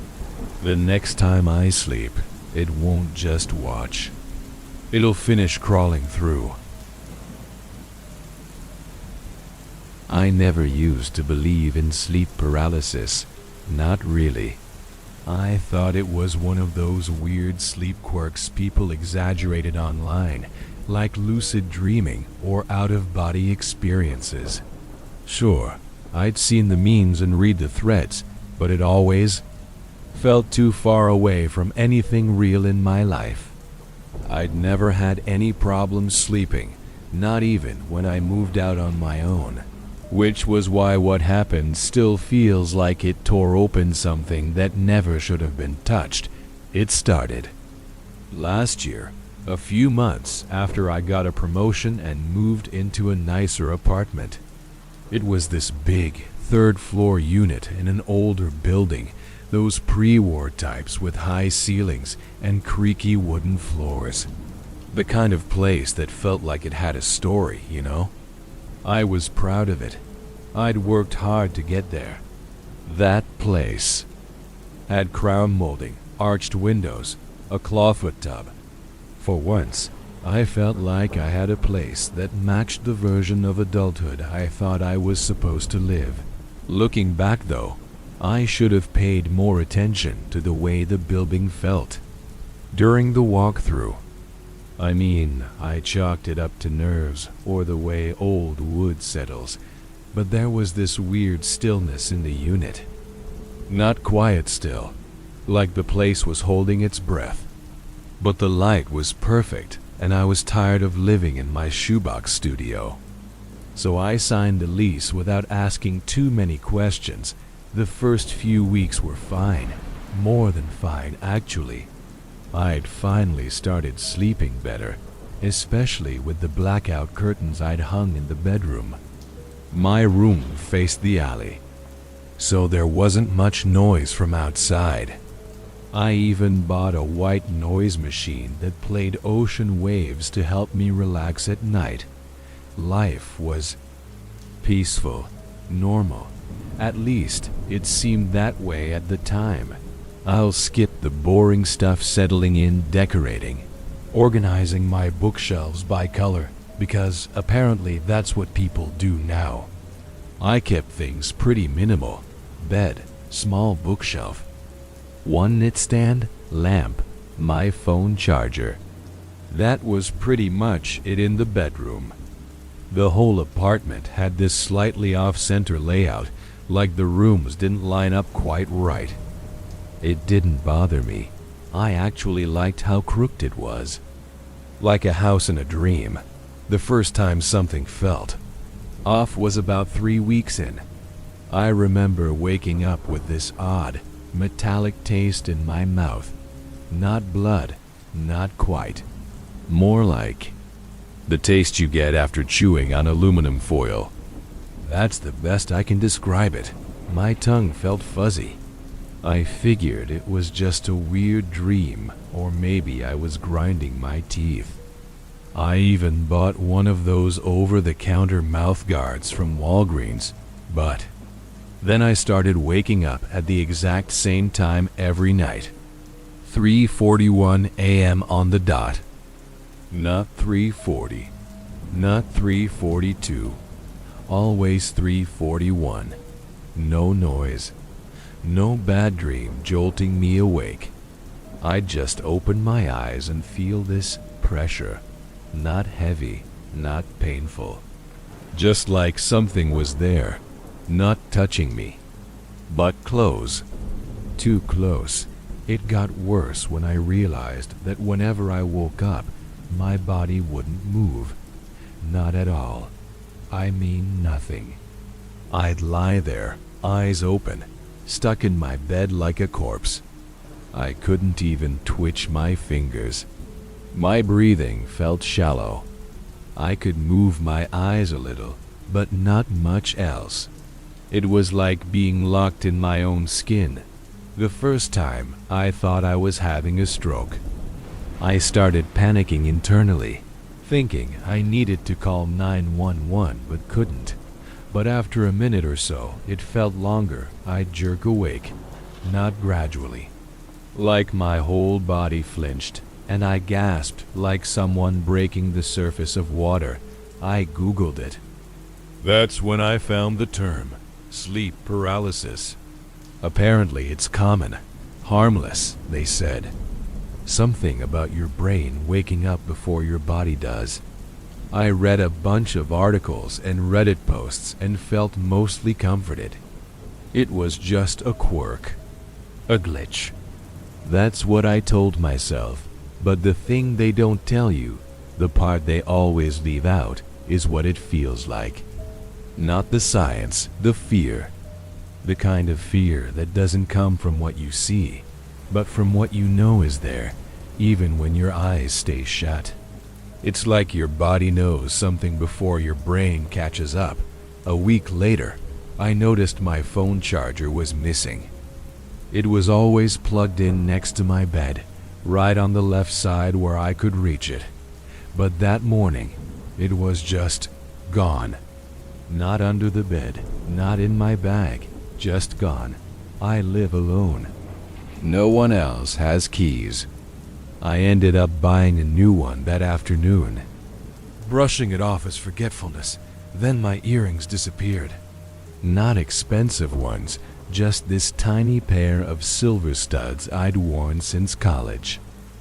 They were always in the ceramic dish on my nightstand. One morning, they weren't. Dish was empty. I looked everywhere. I even checked inside my pillowcase, the pockets of my jeans from the night before, under the rug. Nothing. That's when it hit me. This wasn't just sleep paralysis anymore. Something was changing in the room while I was stuck. That was the part that really scared me. It wasn't just that I couldn't move, it was that I was aware something was watching me while I couldn't. And worse than that, I started getting the feeling it was getting closer. Not just a presence anymore. I could feel it moving. At first, it felt like a shifting weight in the room. But soon, it was like something was breathing near me, breathing down at me. Warm and wet, like someone standing inches from my face. The weirdest part, it never happened when I slept in the living room. One night I fell asleep on the couch by mistake after watching a movie and woke up fine. No pressure, no stuck feeling, just normal morning grogginess.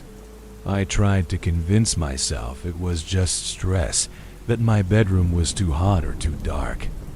But that only worked until the next time. By week 5, I was terrified of going to sleep. I started staying up until 3 a.m. just to try and dodge it. I'd drink caffeine late, scroll endlessly through Instagram, do literally anything to avoid lying in that bed. But when sleep finally came, I'd wake up again 3:41, paralyzed, and that's when I first saw him.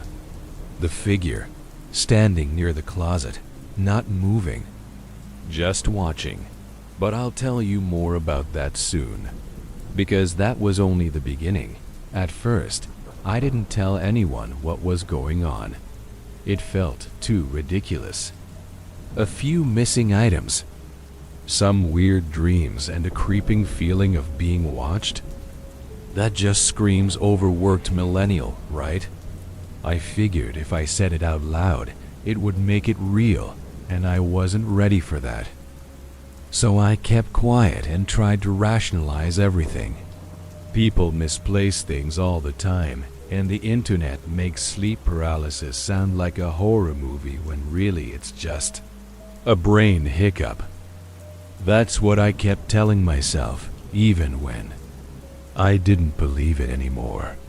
Looking back though, I think that was the first mistake. Keeping it to myself, the figure by the closet started showing up more regularly, and with each appearance, he inched closer. It wasn't some vague shadow, either. He had a shape tall, broad-shouldered, almost too still to be real.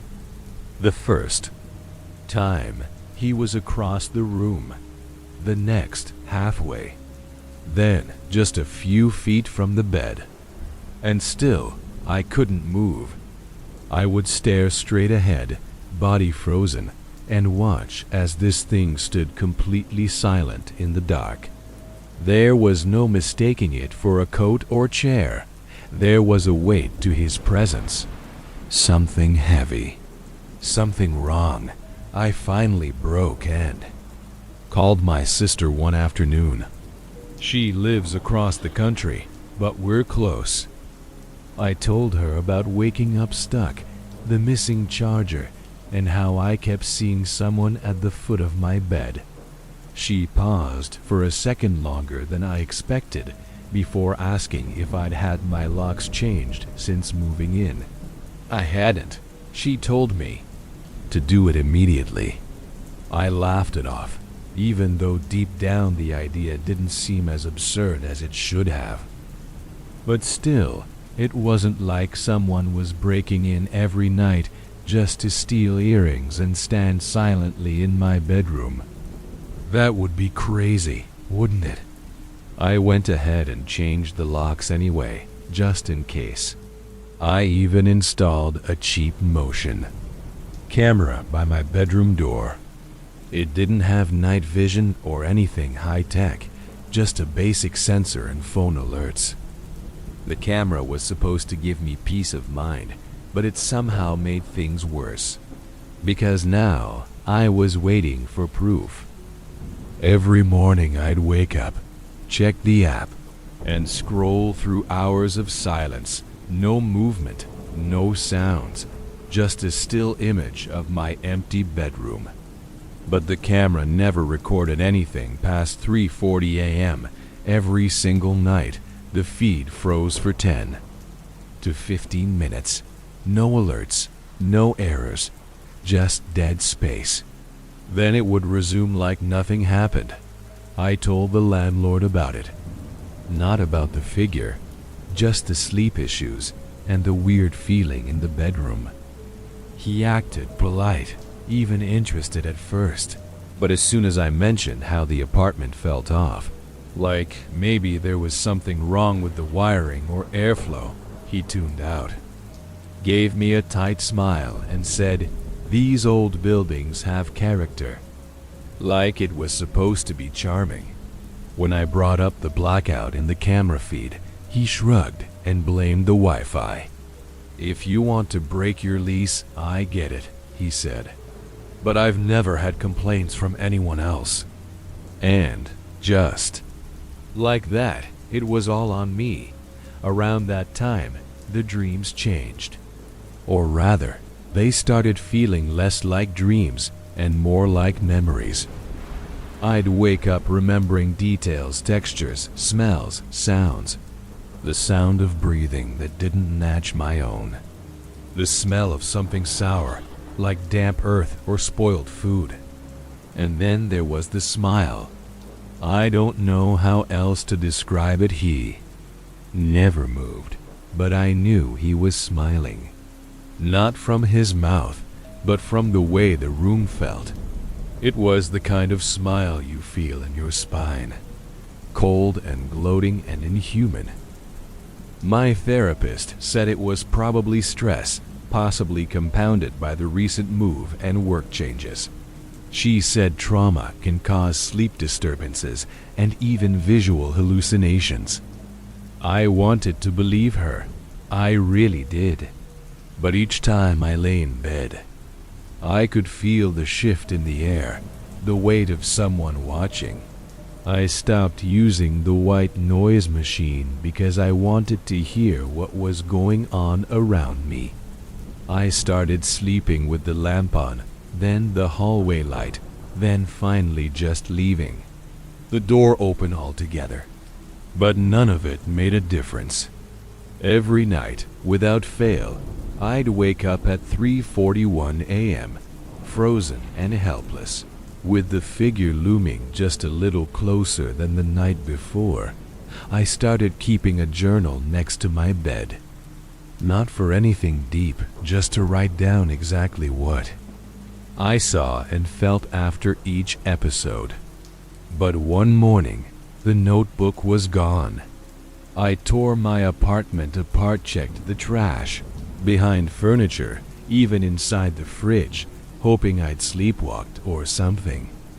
It was nowhere, just like the charger, just like the earrings. I started wondering if the figure was taking things. For what? I didn't know. But the thought kept looping in my head like a bad song, and then came the smell. God, the smell. It wasn't always there, just certain nights. It would hit me while I was paralyzed, like a wave rolling in from the corner of the room. It smelled like something rotting, but not animal. More like damp clothes left in a sealed box. It filled my mouth and nose, made my eyes water even though I couldn't blink. And through that haze of stink, I could hear the soft sound of breathing. slow and deep, getting closer. By then, I stopped inviting people over. I didn't want anyone in that apartment. I didn't want their presence to change the thing's behavior. Part of me felt like I had some unspoken deal with it. Like if I didn't bring anyone else into it, maybe it would leave them alone. I stopped sleeping in the bed. I even tried sleeping in the bathtub once. Didn't work. I woke up at 3:41. M, paralyzed, neck twisted against the porcelain, and I knew without seeing that he was there, standing in the bathroom doorway. I finally started recording myself while I slept. Not video, just audio. I left my phone near the bed and hid. Record before closing my eyes. The first few nights, there was nothing. Just static, the occasional rustle of sheets. But on the fourth night, I caught something. A low whisper. Barely audible, buried under white noise, but definitely there. I played it over and over. It sounded like breathing.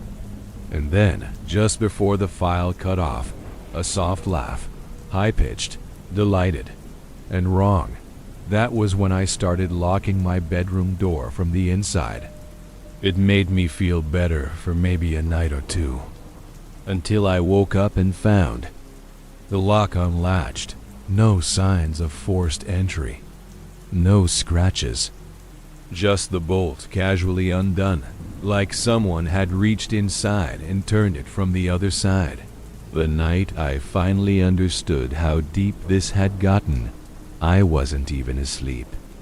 I was lying in bed, scrolling on my phone with the overhead light still on. I had given up trying to follow any kind of healthy routine. My room was a mess, half-eaten snacks on the floor, laundry piling up in the corner, the kind of disarray that creeps in slowly when your energy is gone. I kept telling myself that whatever this was, it would pass, that it was a phase, a stress response. But the truth was, I was scared to sleep. Scared to close my eyes and risk being locked in again with him. That night, I heard it before I ever closed my eyes. It was just after 2 a.m., and I'd been lying there for over an hour, trying to tire myself out. The apartment was dead quiet, the kind of quiet that hums in your ears. That's when I heard the softest creak, like weight shifting on floorboards. I froze. My apartment is small. That sound came from inside the bedroom, not outside in the Konza hallway, not from the neighbor's upstairs dash inside. I sat up slowly, heart already hammering, and stared into the space between the end of my bed and the closet. Nothing was there. Or so I thought. For a while I just sat, listening, trying to convince myself it was the woods settling or some ambient noise I hadn't noticed before. But then it came again, closer this time. 2 soft creaks, and then breathing. Not mine. I held my own breath just to be sure. What I heard was a low inhale, like someone drawing air slowly through their nose. Then silence. Then again, rhythmic, intentional, coming from the foot of my bed. My eyes adjusted to the dark just enough to see the outline of a tall figure standing in the same exact spot as before, but this time he wasn't facing the closet. He was facing me. I didn't even realize I had started crying until the tears hit my lips. I didn't move, couldn't move. Not because of the paralysis, this time it was fear. I kept staring, heart pounding in my ears, throat closed, praying. It was some kind of sleep trick. But I hadn't even closed my eyes. I was awake. I was awake. I fumbled for my phone and turned the flashlight on, hand shaking so badly, I dropped it on the floor. The beam cut across the room, and there was nothing there. Just my dresser, my laundry, the empty air. I didn't sleep at all after that.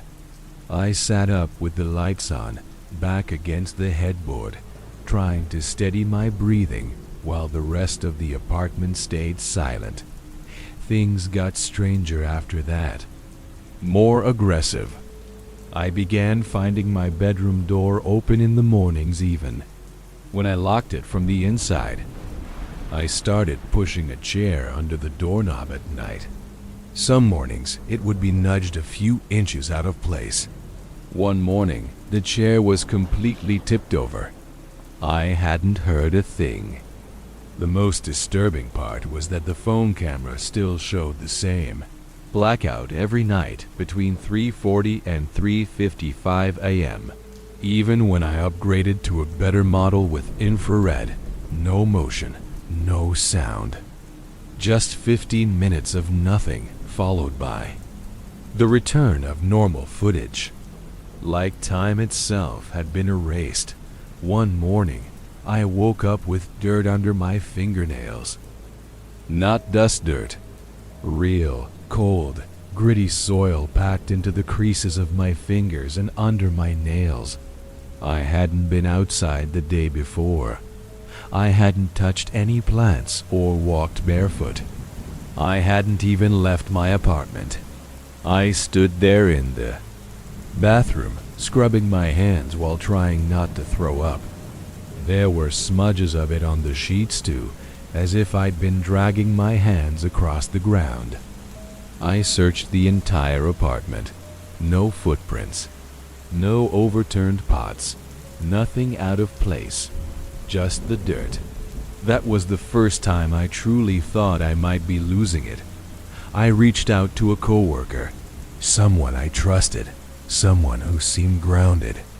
I didn't give her every detail, just mentioned I was having strange sleep issues and asked if she'd ever experienced anything similar. She kind of laughed at first, told me her cousin used to have night terrors and that I probably just needed melatonin and less caffeine. I nodded along, smiled, and didn't say much else. Because how do you explain that your room disappears from time every night? That something stands over you and breathes into your face while you're paralyzed and awake? And then there was the night I couldn't close my eyes. Not wouldn't, couldn't. I lay in bed, dead tired, and every time I blinked, I felt like I was sinking into something I couldn't pull myself out of. The paralysis hit faster, more violent than ever before. It slammed down like a wave, like someone dropped a sheet of concrete over me. I couldn't breathe. My eyes were open. Barely, but everything around me pulsed with shadow. And I swear, he was right there beside me. Not across the room, not at the foot of the bed. Right next to my face, staring. The pressure of his body warped the mattress. I could feel the cold weight of his presence pushing down on the van. Blankets sinking me deeper into the bed. He didn't speak, but I felt something like laughter ripple through the air. Not sound vibration. Like he was enjoying watching me struggle, savoring it. His mouth never moved, but I knew he was smiling again. That same awful, silent grin I'd felt before. It stretched in the dark like a wound. I tried to scream, tried to do anything, but my body stayed frozen. My lungs barely moved. Every second felt like I was being fed to something hungry and patient.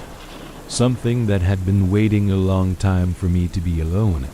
I finally snapped out of it with a full body. Spasm that threw me out of bed and onto the floor. I lay there sobbing and gasping, trying to convince myself I was safe, that it was over. But when I looked at the mattress, my side had a deep dent in it, not from me. From something far heavier, It was almost 2 months in when I finally found proof that someone or something had been in my space. I had taken the day off work to deep clean the apartment, not because I felt like it, but because I was trying to get a sense of control back. I thought maybe if I cleared out the clutter, scrubbed every surface, and burned enough sage and incense, I could force whatever this was to go away.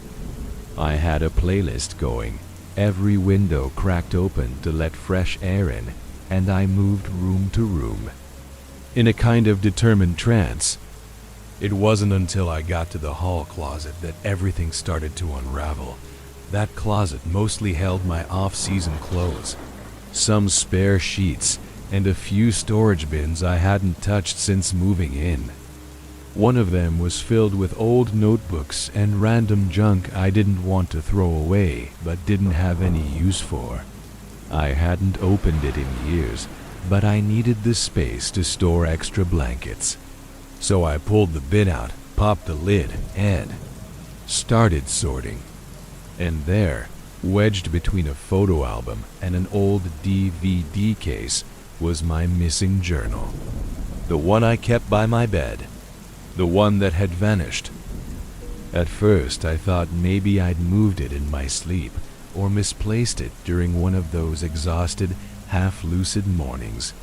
But as soon as I opened it, that theory collapsed. Because the last entry wasn't mine. It wasn't my handwriting.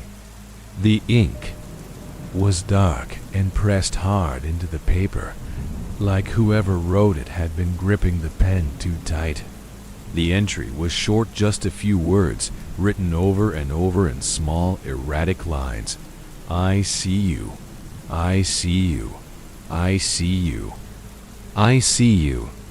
The words wrapped down the page in a spiral, ending in a single deep gouge that had torn through to the next sheet.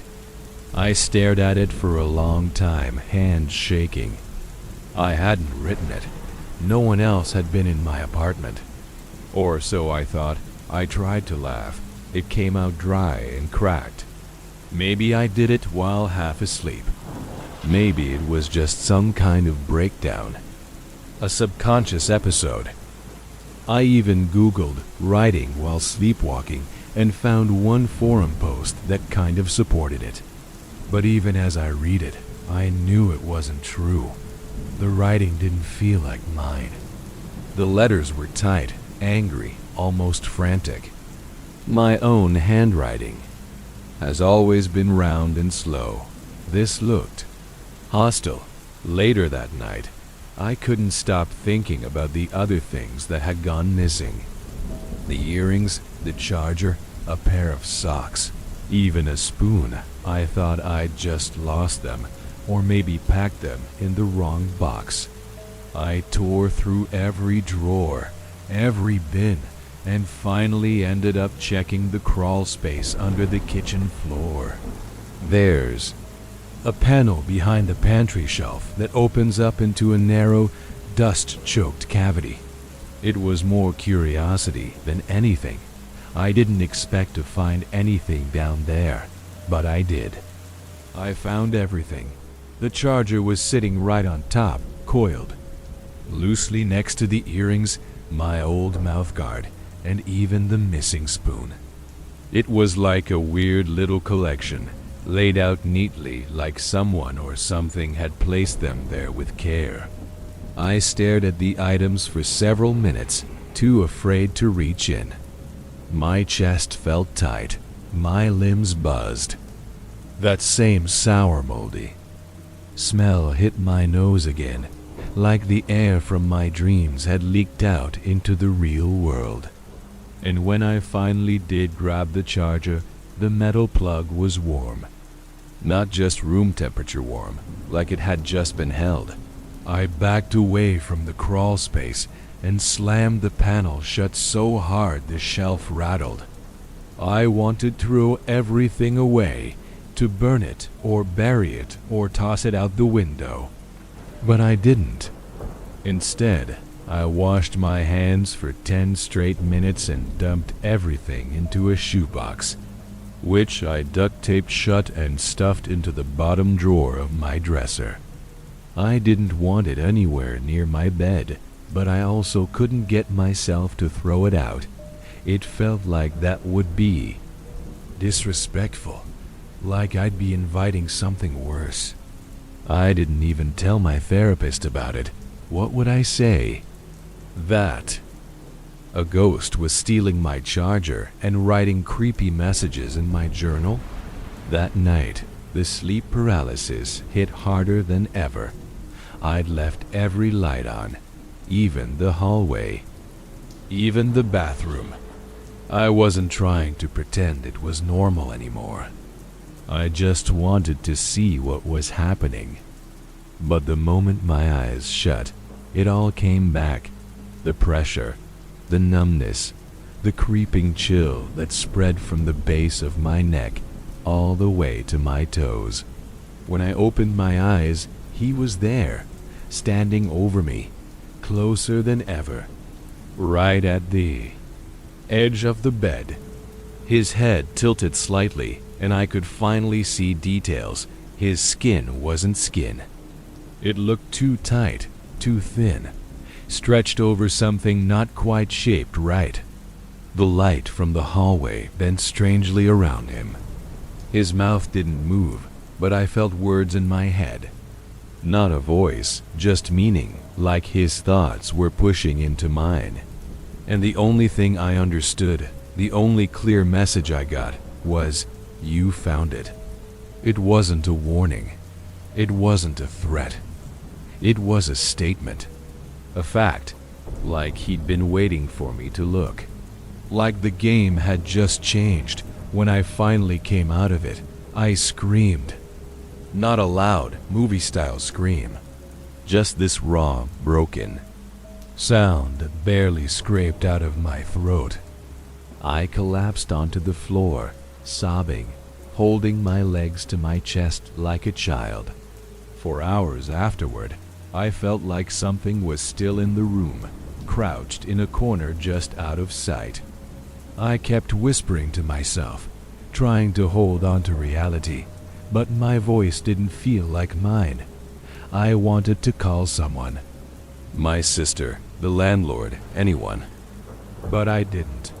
I just lay there until the sun came up and the shadows receded. He didn't come back that morning, not visibly anyway.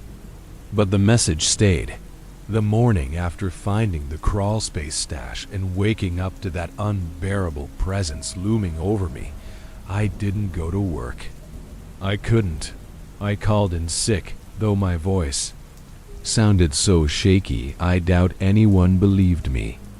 I spent most of the day sitting on the living room floor, wrapped in a blanket with my back against the wall, watching the hallway like it might shift or breathe. Every noise made my skin flinch. The buzzing of the fridge, the creak of the pipes, even the sound of my own breath. It all felt like it could turn into something worse at any second.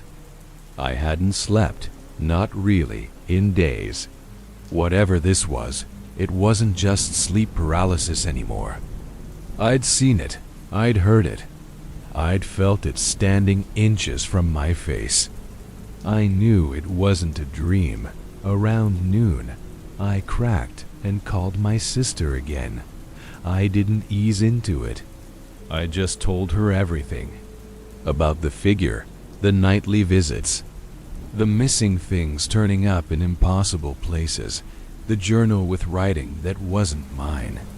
I could hear the shift in her voice about halfway through, not disbelief, not sarcasm, just concern, deep, cold concern. She offered to fly in. I told her no, begged her not to. I couldn't explain why, but the idea of someone else staying in the apartment terrified me more than staying alone. Like whatever was happening, it wanted me to be alone. Like it was feeding off it. She didn't argue, but she did make me promise to call someone. Anyone. So I gave in and contacted my landlord again. Told him I needed to break the lease due to a severe issue with the unit. I didn't even try to get my deposit back. I just wanted out. He sounded annoyed at first, said he couldn't legally terminate without a 30-day notice. But then I mentioned the crawl space and the items that had been stolen and returned. There was a pause, a long one. Then he said, "That closet's not supposed to open. The previous tenant had it sealed." When I asked why, he just said, "Some things are better left shut." That's all. No explanation, no help. Just that one horrible sentence. That same night, things escalated again. I had tried to set up camp in the living room, surrounding myself with lamps and my laptop playing old sitcoms. I figured maybe the lighter tone would help my brain reset. I left every door open, lights on, and put my phone on video record just to be sure. I wasn't expecting to sleep. But eventually, I drifted off sometime after 2 a.m., the laugh track still playing in the background. When I woke up, I was back in my bed. No memory of moving. Nothing in between. Just the jarring realization that the hallway I'd fallen asleep in was gone, and I was staring at the ceiling from the mattress I had sworn never to touch again, and he was there. Closer than ever, breathing, watching, smiling. I couldn't scream, couldn't move, could barely think. His face, if you can even call it, that was above mine, inches away, and I felt the breath from his nostrils against my skin. It was shallow and fast, like he was excited. His form shook, like static, flickering just at the edge of the light. My whole body screamed to run, but I couldn't. I felt something cold press against my shoulder. Not sharp, not rough, just heavy. It stayed there, pinning me down. Then another weight near my knee. He was holding me, not with arms, but with pressure. Like gravity had been hijacked just for me, and then the lights blew out. One by one, each bulb in the room shattered with a pop. First the lamp, then the hallway glow, then even the faint blue light from my laptop screen. Gone. Just darkness. And in that moment, with every sense screaming, my body jerked back into motion. I don't know how I didn't think about it. I just moved. I rolled off the bed and hit the floor hard, my shoulder screaming in pain. I crawled out of the room and slammed the bedroom door shut behind me. I didn't turn back. Didn't try to grab anything. I ran barefoot down the stairs, into the street, sobbing like a child. I ended up at a 24-hour diner, still in my pajamas, barefoot, bruised. I must have looked insane. The woman behind the counter asked if I was okay, and I burst into tears. Again, she offered me water and called the police when I asked her to. I couldn't tell them everything. I just said someone broke in, that I woke up and he was standing over me. That was enough.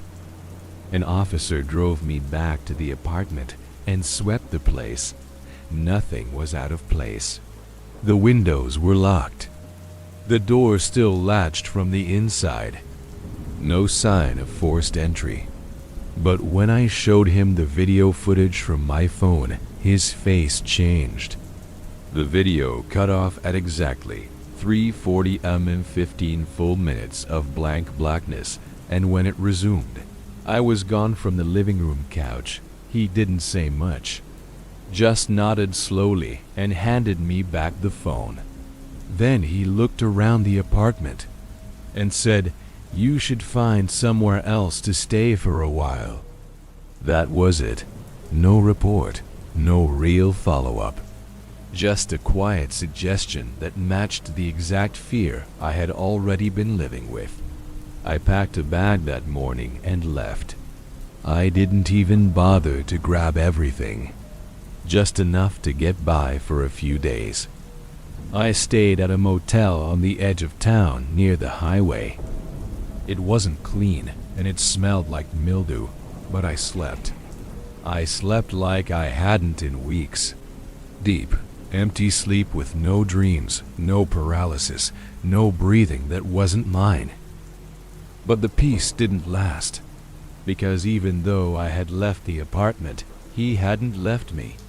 And I found that out just 3 days later when the motel room phone rang at exactly 3:41 a.m. and no one was there on the other end. When the motel phone rang at exactly 3:41 a.m., I knew. I didn't need to pick it up. I didn't need to hear a voice. Just the sound of the ringing was enough to make my whole body lock up. It was the same time, the same minute, as every paralysis episode. And even though I wasn't in that apartment anymore, even though I hadn't even told anyone where I was staying, he had found me. The connection hadn't been tied to that place, it was tied to me. That realization unraveled something in my chest, something that had been straining but still intact until that moment. When I finally answered the phone, there was only static on the line. But underneath it, buried in the noise, was the unmistakable sound of breathing. After that, I didn't sleep at the motel again. I left in the middle of the night and drove, aimlessly until the sun came up. I parked in a grocery store lot and sat there watching shoppers come and go, trying to remind myself that the world still existed, that people were living normal lives. But none of it felt real. Everything had taken on that hazy, feverish quality, like a dream you can't fully wake from. My body ached constantly. My skin felt wrong, like I was carrying something under the surface. I started seeing small shapes. In reflections, corners of mirrors, car windows, storefront glass. Flickers of movement, too fast to catch. But I always knew who it was. Or what? I started keeping all the lights on in every space I stayed. Hotels, friends' houses, even Airbnbs I booked under fake names. It didn't matter. I still woke up at 3:41. Not paralyzed anymore, at least not always, but with the same feeling. That same awful breath warming the side of my face. Sometimes the room would feel smaller when I woke up, like the walls had closed in an inch or two. Sometimes I found dirt under the bed. Once, I found a long black thread coiled in my shoe. It wasn't hair. It was thicker. And it moved when I touched it. I started documenting everything, photos, voice memos, even mailing physical letters to myself describing each experience. I didn't trust my devices anymore. My phone would glitch randomly at night, opening apps I hadn't touched, sometimes starting to record video all on its own. Once I played back a voice memo I had no memory of making. It was just me whispering. He's getting closer, over and over for 3 solid minutes. I don't remember saying it. I don't even remember recording it. But the timestamp was there, and the location showed the exact motel I'd stayed in that week. I went back to the apartment once. I don't know what I was hoping to find. Closure, maybe. A way to end it.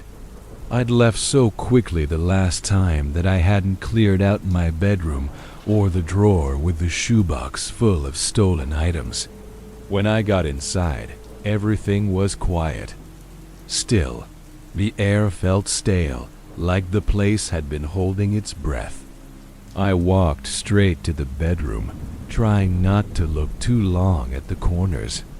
The box was gone. The drawer was empty. No sign anyone had ever lived there. Even the indent in the mattress had vanished. The only thing left was the notebook, my notebook placed perfectly in the center of the bed. A new message was written. On the front page in that same sharp, pressured hand, I never left. You did.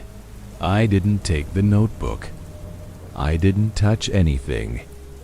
I backed out slowly, locked the door behind me, and never returned. The landlord didn't even fight me on the lease termination. He didn't return my deposit.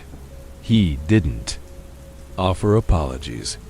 When I asked if anyone else had complained about the unit, he simply said, "No one stays long," and hung up. That was the last conversation I had about it with anyone in that building. As far as I know, the apartment is still vacant. Or maybe someone else has moved in. Either way, I'm not going back. My therapist tried to help, but there's only so much someone can do when you sound insane. I went through the motions medication, sleep studies, EMDR, grounding exercises, but nothing made the night feel safe. She eventually told me, gently, that she believed I was experiencing a severe trauma response tied to unresolved grief or fear. But there was nothing to grieve, no trauma to unpack. What I saw, what I felt, what still haunts me wasn't internal. It was real. Real enough that my body still reacts like it's in danger, even in daylight. Real enough that I sleep in a different place every few days. Real enough that I haven't let anyone spend the night near me in almost a year, and still the messages come. Texts from unknown numbers that vanish before I can show anyone. Missed calls at exactly 3:41 with no voicemail, no caller ID. Emails from nonsense addresses with subject lines like "Look behind you" or "Still watching." I've tried changing my number. I've replaced my phone 3 times, but somehow it always finds me. It's not just about being watched anymore, it's about being kept. I think whatever this thing is, it's chosen me. Or maybe I chose. At the moment I didn't run the first time it showed itself. People always ask why I didn't just move, why I didn't hire a priest, why I didn't seek out one of those ghost hunting teams with cameras and EVP recorders. But they don't. Get it? This thing isn't stuck to a building.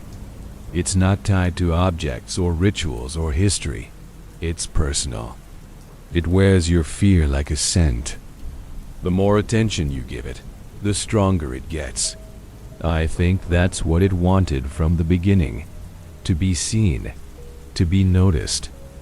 And now that I have, it's never going to leave. It's been 13 months since I left that apartment, and I've moved 6 times since. Not just to new buildings, but new cities, some small, some busy, some so empty they make my skin crawl. It doesn't matter where I go. The thing isn't tied to geography. I know that now. It travels lighter than a suitcase, quieter than breath. It comes with me, or maybe it never leaves. I've stopped trying to rationalize it. People say the brain plays tricks when you're under pressure, that sleep disorders can bleed into waking life. But no one can explain the physical evidence I've gathered. No one can tell me why I keep waking up at the exact same time. Even in rooms I've never seen before, with that familiar rotten scent in the air, and the sense that something tall is just barely out of view. I sleep in short bursts now, scattered through the day. never more than an hour at a time. I've trained myself to avoid deep sleep. My body is always tired, always humming with a current of fear. I drink too much coffee. I've started talking to myself more often than I'd like to admit, just to feel less alone. I don't date. I don't invite people into my space. I keep a baseball bat next to every bed, even though I know it wouldn't do a thing. It's not the physical threat that scares me, it's the knowing. The sense that I'm being studied, cataloged, maybe even waited on. Like he's watching me get weaker, night after night, and loving every second of it. The most recent message came 3 nights ago. I was staying in a short-term rental in Denver, a second-floor unit in an old Victorian house. The kind with thin walls and heavy, drafty windows. I'd been there a week without anything happening, which almost felt worse. The waiting is its own kind of torture. I was sitting at the kitchen table when my phone buzzed. Just once. No contact name, no number. Just one line of text. Window.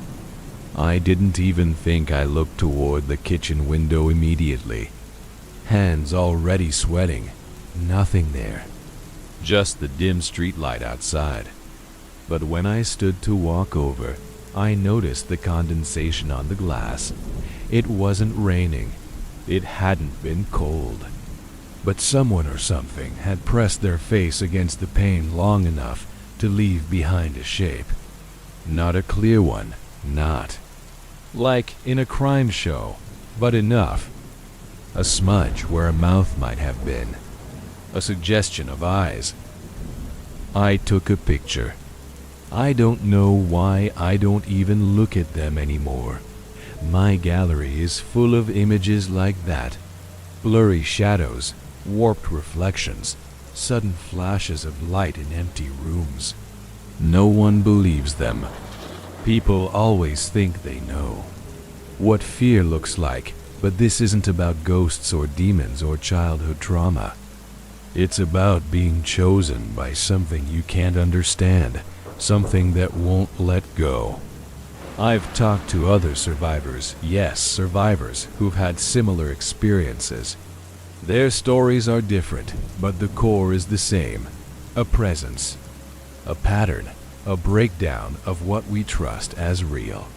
And once it finds you, it never fully leaves.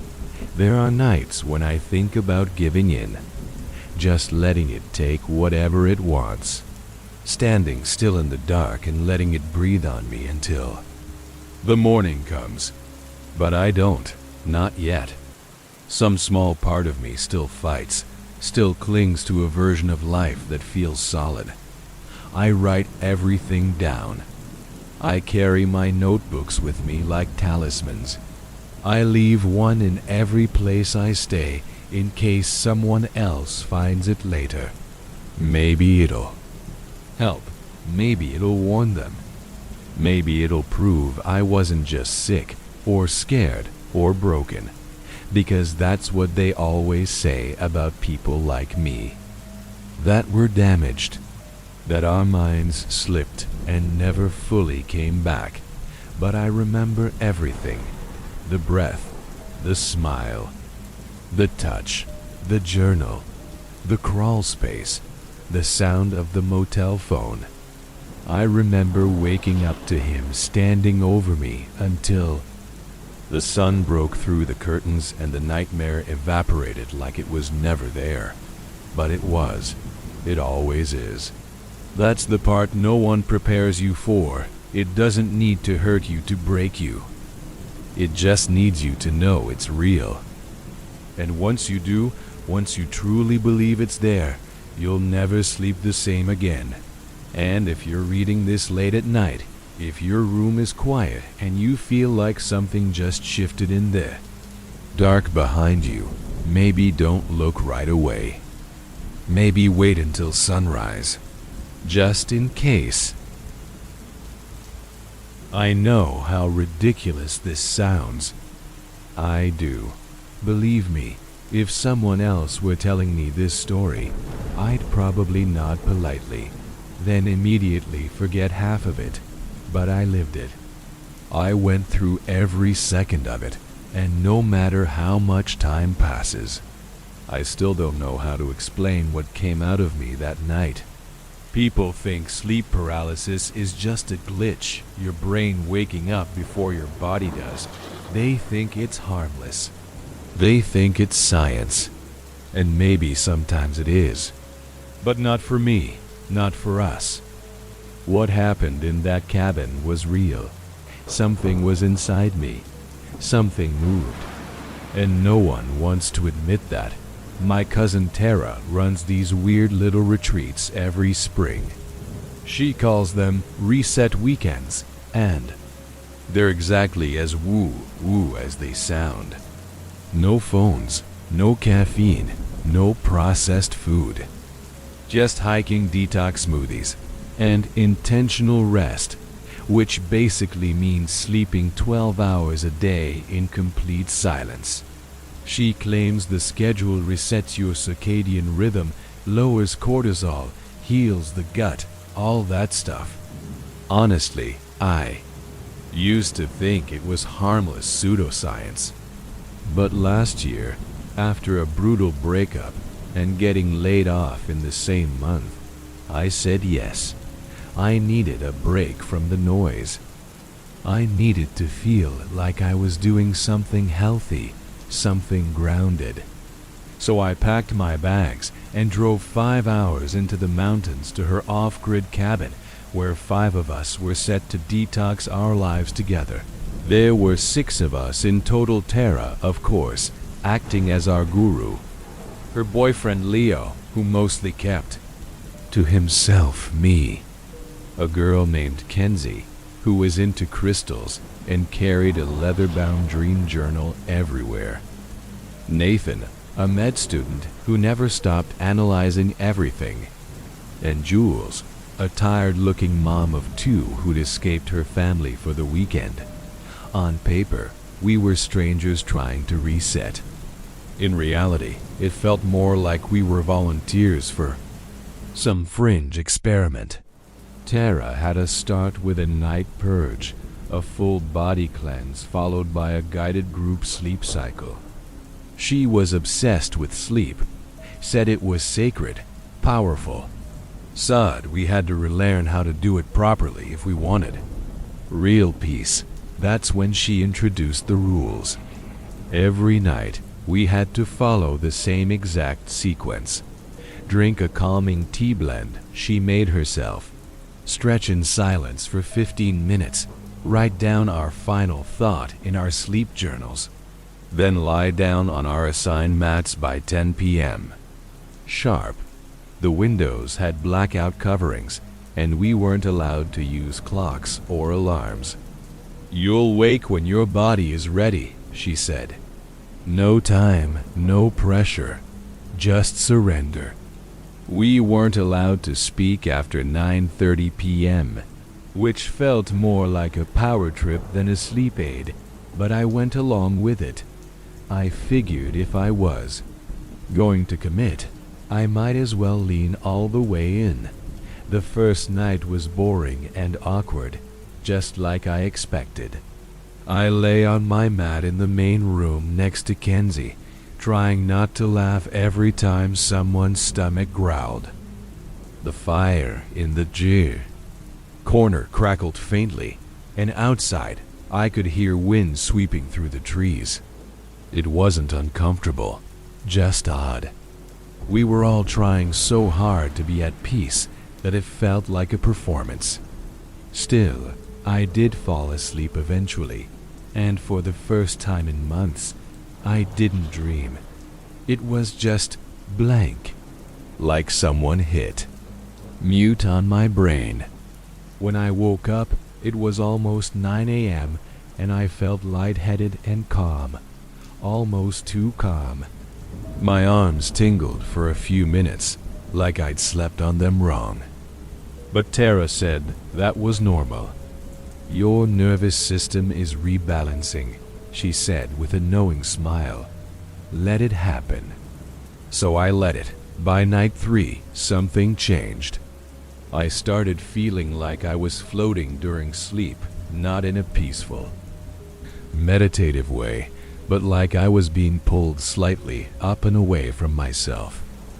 Every night, I'd wake up with my heart racing and a faint taste of ash in my mouth. I asked Tara about it, and she told me it was probably old trauma being purged through the breath. That made no sense to me, but I didn't argue. The others had similar stories. Kenzie said she kept hearing music in her dreams.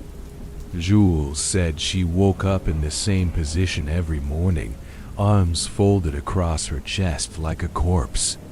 Nathan kept rubbing his eyes like they were burning. Everyone chalked it up to the detox, like our bodies were flushing something out. But I didn't feel flushed. I felt invaded. Like something was watching me from the inside. I should have left that day. I should have packed up and driven back home before it took root, before it grew. But I stayed. I didn't want to be the dramatic one.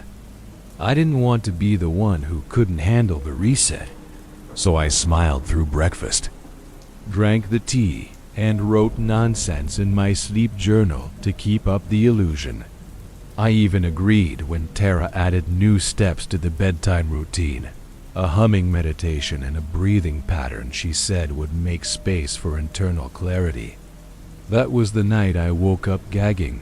I couldn't move, couldn't open my mouth. But I felt something pushing upward in my throat, slow and steady, like something alive was crawling out of me.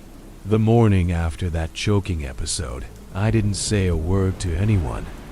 I wanted to believe it was just a fluke sleep spasm, or maybe some reaction to the tea we kept drinking. It had this earthy bitterness I couldn't quite place. And even though Tara insisted everything was organic and wildcrafted, I'd never actually seen her prepare it. It just appeared in steaming mugs on the table every night, already poured. Still, I brushed it off. I was embarrassed. No one else seemed alarmed. Everyone else was glowing, relaxed, practically dreamy. Even Jules, who had come in looking like she was on the verge of collapse, now smiled constantly with this serene, almost dazed expression. And I couldn't be the only one who thought that was weird. Kenzie started writing longer and longer entries in her dream journal. I glanced at one while she left it open during breakfast, and it was filled with sketches, long, coiling shapes drawn in black ink. Some had open mouths, some had too many teeth. She claimed she'd been dreaming of a voice made of smoke, something that whispered her name in reverse. She said it felt warm, comforting, even. Nathan rolled his eyes at that, muttering something about auditory hypnagogia, but when I pressed him on his own experience, he admitted to waking up once with his hands locked in fists and his jaw so tight it ached the next day. Just REM tension, he said. Normal. But he wouldn't meet my eyes when he said it. Each night, we returned to our mats like clockwork. The fire was always lit just right, crackling softly, casting strange shadows across the ceiling. Tara sat closest to the hearth, always in the same position, legs folded, hands palm up, eyes closed like she was meditating even before we began. She'd start humming first, a low, throaty sound that didn't match any tune I recognized. Slowly, we'd join in. The sound would build, soft at first, but then growing not in volume, but in depth. That's the only way I can describe it. The air felt thicker when we hummed together, like the sound pressed against your skin. After that, she guided us through a breathing sequence. Inhale for 4 counts, hold for 7, exhale for 8. Repeat until your body softened. I started calling it the slide, because that's what it felt like sliding backward into a dark tunnel you didn't remember entering. By night 5, the dreams stopped being dreams. I would drop into sleep like being yanked underwater. No transition. Just darkness, then sudden awareness, but not in my body. I saw flashes of deep woods, something glistening under the soil, twitching shapes moving just outside of vision. And always I felt it, not saw it, felt it. Something coiled and watching, not hostile, but waiting. It was always waiting. I woke up that morning with a sharp ache in my throat and a small smear of something black on the corner of my mouth. I wiped it away without thinking, only to realize later that it had stained my fingers gray. Kenzie saw it and just nodded. "It's surfacing," she said. Like that was a good thing. After breakfast, Tara asked us to share what we'd been letting go of in our sleep. I tried to stay quiet, but everyone else spoke so freely, so eagerly. Jules said she dreamed she was being unraveled like yarn, and it made her feel free. Nathan admitted he saw himself standing outside his own body, touching his own face. Leo, who barely spoke until that point, said he had a dream where he opened his mouth and a stream of fog came out. Tara beamed at that, nodding like a proud teacher. "You're clearing," she said. "The vessel is beginning to soften." When she looked at me, I just smiled and muttered something about not remembering my dreams. I didn't want to share. Not the thing in the woods, not the black smear, not the feeling that my body wasn't entirely mine anymore. That day, I watched the group more closely. Their behavior had shifted, subtly at first, but clearly once I looked. They walked slower, spoke less, smiled more. Their eyes looked glassy, almost reflective, like they were staring inward at something none of us could see. I didn't feel like part of the group anymore. I felt like the only one left trying to stay awake. I considered leaving that night, but I didn't know where I'd go. The cabin was isolated, miles from any town. No signal, no car keys, Tara. Collected them on the first day to prevent temptation. We were stuck there, unless we wanted to hike out through thick woods in the dark. And after what I'd seen in my dreams, I wasn't sure the forest was any safer. I slept facing the door that night. I didn't hum. I didn't breathe with the group. I just lay perfectly still, trying to stay alert. But eventually, the slide took me again. And this time, I didn't wake up in the cabin. I was lying in a damp field, something sharp under my back, and the sky above me was colorless. Not gray, not black, just empty. That's when I felt it slither up the back of my throat. Not fast, not violent, just slow, deliberate pressure. Like a snake made. Of smoke, moving with purpose, curling behind my teeth. I tried to scream, but my mouth wouldn't open. My jaw was locked, my chest still, my tongue dead weight. I could feel it inside me, uncoiling upward, when I finally woke up. The fire had long gone out, and the cabin was freezing. My throat was dry and sore. My hands were balled into fists, so tight they ached. There was a black smear on my pillow. I didn't check to see if it was the same as before. I didn't want to know. But the worst part The part that still makes my stomach flip every time I think about it was the sound. Faint, coming from right next to me. Kenzie, humming, still asleep. Humming with her mouth closed. By the sixth day, I stopped pretending everything was normal.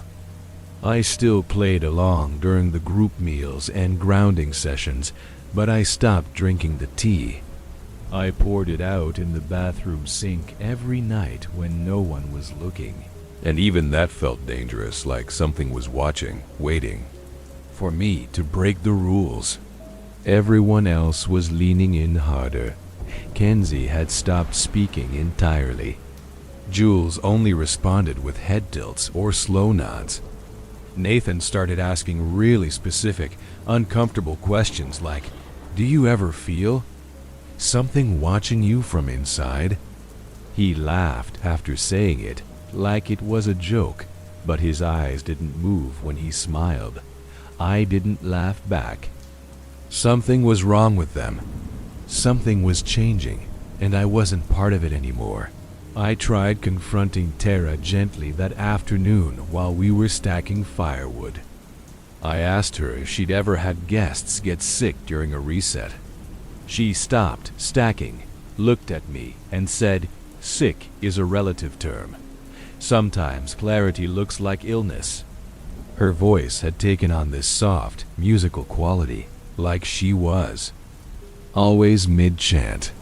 When I pushed further, saying I'd been having strange dreams and physical symptoms, she just placed her hand on my shoulder and said, "That's your root resisting release. You'll be okay once you stop holding it in." Then she smiled at me, too wide, too long. Her fingers stayed on my shoulder a second too long, and just like that, the conversation ended. I realized then that she wasn't leading the group anymore. She was part of it. Whatever it was, that night I woke up standing, not lying in my mat, standing in the corner of the room facing the wall. My legs were stiff. My hands were ice cold.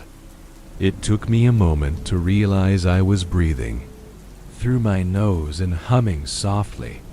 I slapped my own arm just to snap out of it. I stumbled back to my mat and lay down like nothing had happened, eyes wide open, until morning light began bleeding through the tiny cracks in the blackout curtains. I didn't tell anyone, not that they would have noticed.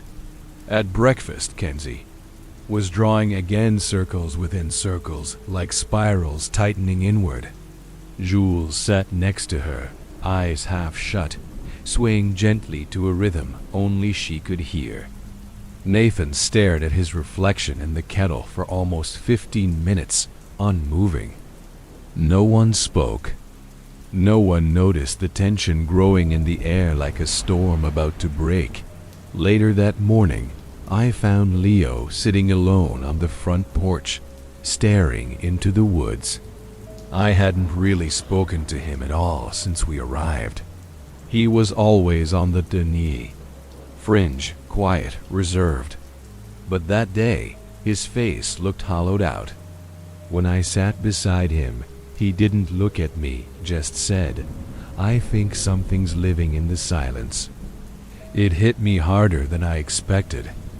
I asked him what he meant, and he finally turned to me, eyes rimmed red. "I woke up with something in my throat too," he whispered. I didn't say anything. I thought it was a dream, but now I don't know. I think I brought it back. He looked terrified, not confused, not dazed, terrified. And it felt like the first honest thing anyone had said in days. I started keeping my backpack by the door after that.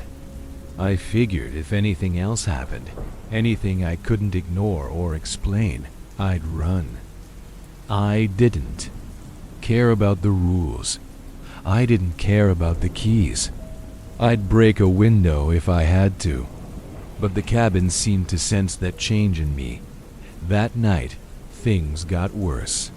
I lay down and shut my eyes, determined to stay awake. I bit the inside of my cheek until I tasted blood, but the slide still took me. The blackness swallowed everything. I remember flashes, white lights, a hallway that stretched for miles, my own reflection turning away from me. Then the paralysis hit harder than ever. I couldn't even breathe. My whole body felt pinned down by something cold and heavy. But my mouth was open this time. It started slowly, just pressure like before. But then I felt it. A slither. Not air. Not breath. Movement. Something was pushing upward from inside my chest. Not choking me. Not trying to escape violently.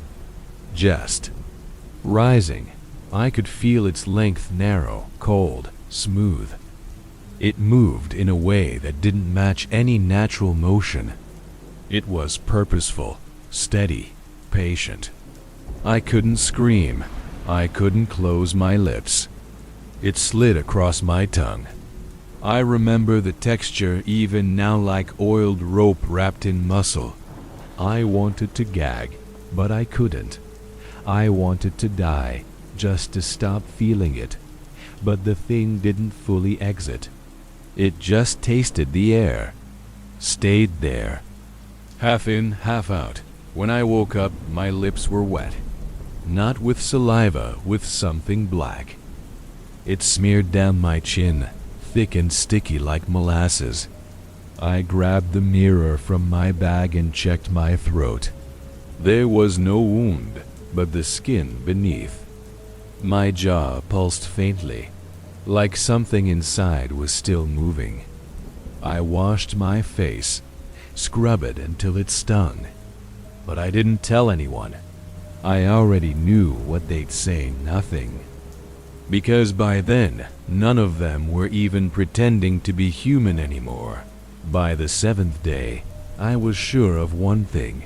Something had gotten inside us. All of us. And whatever it was changing us in quiet, awful ways. It wasn't just the sleepwalking or the strange behavior. It wasn't the humming, the drawings, or the black marks. It was the way we'd stopped caring, not just about the outside world, but about our own safety. No one was asking questions anymore. No one was reacting.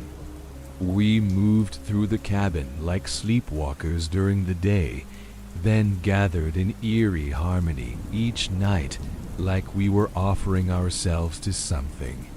And worst of all, I was starting to feel it too, the surrender, the loosening of whatever made me.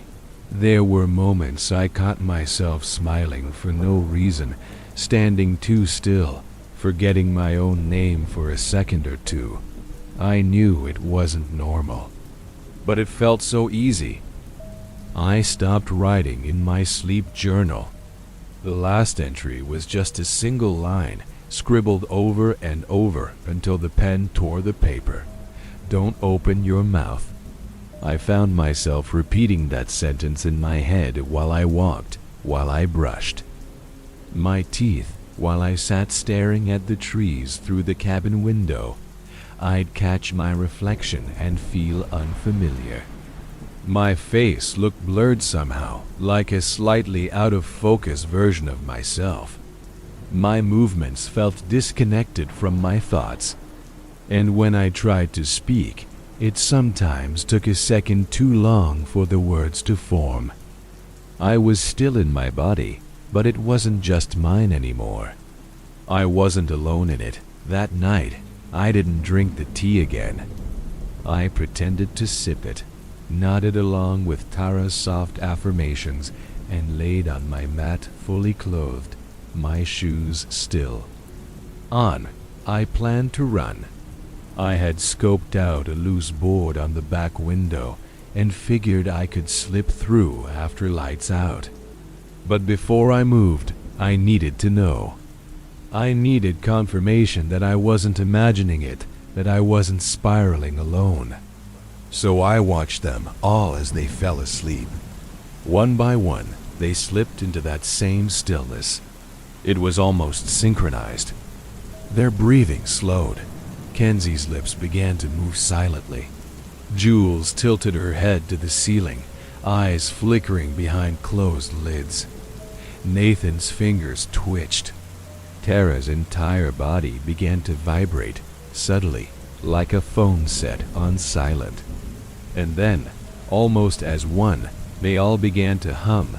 It wasn't a tune. It wasn't anything human. It was this low, gravelly vibration that seemed to come from their chests, not their throats. The sound grew louder, more layered, until the room felt like it was pulsing. My vision blurred. My teeth ached.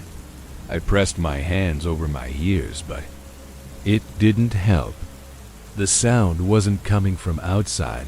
It was coming from under the skin. I could feel it in the floorboards. I could feel it in my bones. Something was rising. I backed toward the door, heart pounding, and that's when I saw Leo. He wasn't lying down like the others. He was crouched in the corner, eyes wide open, mouth twitching, staring right at me. His lips moved without sound, mouthing two words over and over. "It's awake." And then he smiled in this slow, broken way, like something was trying to learn how to smile using his face. I ran. I didn't care about the plan anymore. I kicked the board loose from the back window and dove through. Scraped my arm, tore my jacket, didn't care. I ran into the woods, no flashlight, no path, just blind panic. The night was too quiet, no crickets, no wind. Just the sound of my own footsteps and the sharp snap of branches underfoot. I don't know how far I ran. I only stopped when I collapsed against a rock, chest heaving, throat raw. I thought I'd escaped, thought I was alone, but then I heard it. The humming, faint, far away, coming from inside me. I slapped my hands over my mouth, but I could still feel it vibrating in my ribs. Like a voice warming up inside my chest, I curled into a ball and stayed there until the sky started to lighten. I didn't sleep. I didn't move. I just held myself and waited. When I finally walked back toward the cabin, planning to get my keys, my phone, anything, I saw that the front door was wide open. No one was inside. Every mat was empty. Every journal gone. No fire. No scent of tea. The place looked untouched, like we'd never even been there. I thought maybe I had imagined it all some kind of mass psychosis, a hallucination. But then I saw what was on the ceiling above the fireplace. Black streaks. Long, thin marks curling down from the wood like something had slid across it. And in the center, scrawled in charcoal or ash, was one final message. Let it speak. That's when I felt the familiar pressure rise in my throat again. I didn't make it 2 steps into the cabin before I dropped to my knees and started gagging. There was no tea, no incense, no smoke, just that smell again, thick and foul. Like rotting flowers and something older, something wet. It poured down from the rafters, oozing through the floorboards. My throat burned. I tried to stand, to swallow it down, but it felt like whatever was inside me wanted out. My mouth wouldn't open. My body had frozen, bent in half on the living room floor, and behind the gagging, behind the bile climbing up the back of my tongue, I felt something shifting in my spine. It wasn't a thought. It was a presence, stretching upward inside me like it was waking up for the first time. And worse than the movement was the calm that came with it. My mind screamed, but my body felt peaceful, like it had given permission. I don't know how long I stayed like that, curled, shaking, pinned down by something invisible, but at some point I forced myself upright and stumbled to the front door. I didn't want to look back into the room, didn't want to see if the marks on the ceiling had moved, or worse, if they were dripping. The woods outside were silent again, not just quiet but empty. No birds, no insects, not even the wind. Just that thick, pressurized silence, like the whole world was holding its breath. I tried to scream for help, but my voice came out weak and wrong. It wasn't hoarse, it was split, like something else was trying to speak with me at the same time. A half second behind my words. It echoed, but only inside my ears. I knew then I wasn't alone in my own voice. I ran anyway, down the long gravel path toward the road we came in on, stumbling over roots, scraping my legs against low branches. I didn't look back.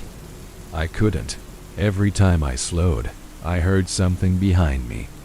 Not footsteps, dragging like wet cloth, being pulled through soil.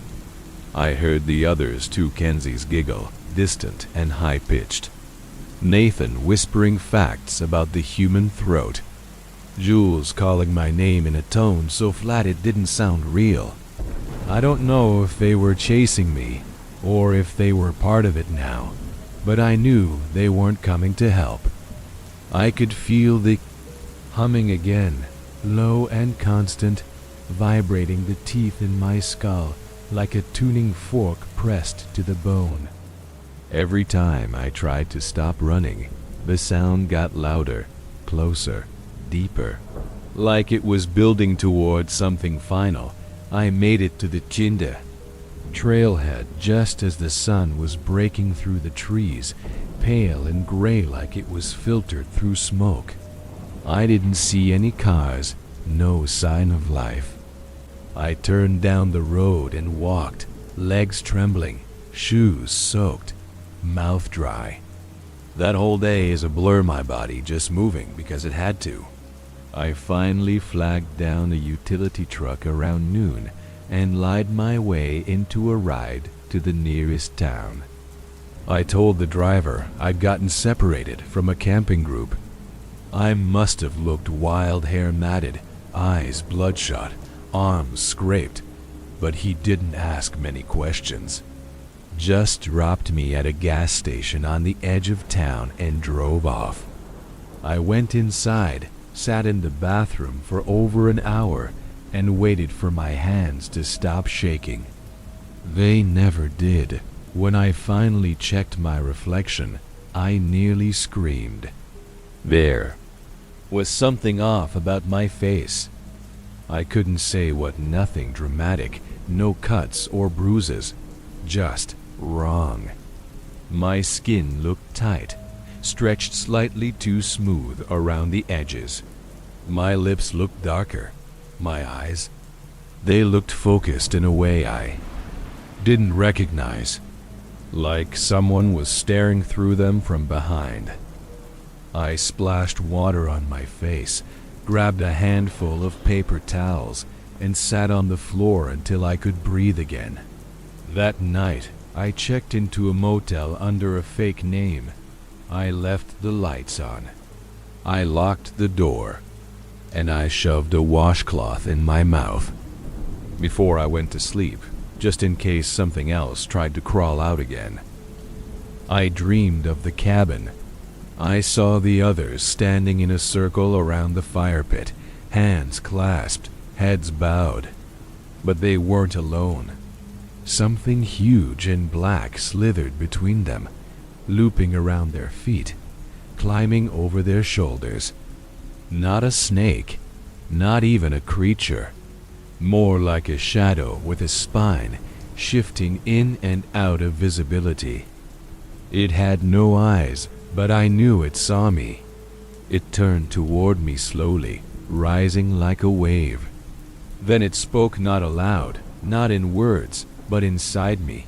It said, "You were open. You let me in." When I woke up, the washcloth was on the floor, and my mouth was wide open.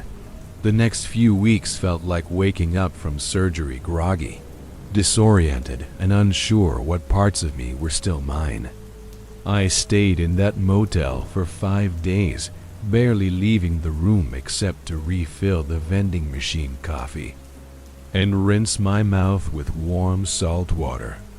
I kept waking up with that same ache deep in my jaw, like I'd been clenching it in my sleep. The black smear didn't return, but my dreams stayed heavy, thick with voices and slithering things I could never fully see. I told myself it was just my body adjusting, purging the stress. That's what people say, right? That the brain plays tricks under pressure. But that didn't explain the bruises, tiny ones, round and faint, showing up on my neck in the mornings, like something had been pressing gently on my skin while I slept. When I finally went back home, I tried to start over. I quit my job too. Weeks later, citing mental health reasons. They didn't push back. I think they'd already written me off. I tried therapy, sat on stiff couches and poured out a version of the story that sounded safer, easier to digest. I left out the shadow thing. I left out the way my voice had started to echo in empty rooms, how I sometimes caught myself humming Tara's strange cadence under my breath without meaning to. The therapists nodded and used phrases like trauma dissociation and disordered memory, and for a while, I let myself believe that was all it was, a break, a system overload, something that could be unlearned, but deep down, I knew better.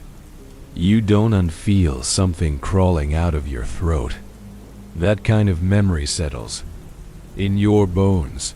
About a month after I returned, I got a package in the mail. No return address, no note. Just a small, square box wrapped in plain brown paper. Inside was a black leather journal. Kenzie's. I recognized it immediately. Her strange spiral drawings covered the first dozen pages, darker and more frantic than before. But after that, the entries changed. They turned into pages of black ink, just scribbles, bleeding through. And in the center of one page, no words, just a drawing. A mouth, open wide. Inside it, something long and coiled, reaching upward like it was trying to be born. I threw the journal in the dumpster behind my building, but that night I woke up with a sour taste in my mouth.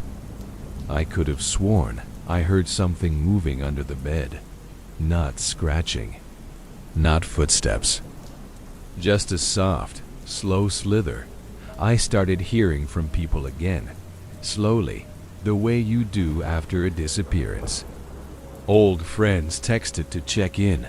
My sister called. I told them I'd been traveling, getting clarity. The lie came easily, too. Easily. I started to understand how the others felt, why they surrendered. It's not just easier than fighting. It's seductive. There's a peace to letting it in, to not resisting. I'd catch myself sitting in the dark with no memory of turning off the lights. Humming, always humming, sometimes with my mouth closed. I kept journals of everything, my dreams, the physical sensations, the times I found black residue on my pillow or in the corners of my sink. But every time I read back over them, the words felt distant, like someone else had written them. Someone. Using my hands, a few nights ago, I visited the cabin site on Google Maps. It's not listed anymore. The road that used to lead there gone, just forest now. No trail, no clearing. When I asked a local realtor about the property, she told me the last known owner was a woman named Tara, something with wellness retreats. Then she said the house had burned down years ago. She sounded confused, like she was reading from a record that didn't make sense. I didn't press. I just thanked her and hung up. I wanted to believe she was wrong, that the cabin was still there and I hadn't imagined it. But part of me knew the truth. It had never been about the cabin. It had always been about us, about what we opened, about what we let in. I check my mouth every morning now. I keep a small pen light by my bed and examine my throat in the mirror like I'm checking for cancer. I haven't seen anything yet, but the taste still comes back sometimes. That faint trace of ash, like burned wood or old teeth. And when it does, I know I'll dream that night. I'll see the field again, the gray sky, the flickering forms in the trees. I'll hear the humming, and I'll feel that thing inside. Me shift, just a little, like it's stretching after a long sleep. It never speaks anymore. It doesn't have to. I know it's still there. I know it's waiting. And I'm starting to think maybe I am too. The next few weeks felt like waking up from surgery groggy, disoriented, and unsure what parts of me were still mine. I stayed in that motel for 5 days, barely leaving the room except to refill the vending machine coffee and rinse my mouth with warm salt water.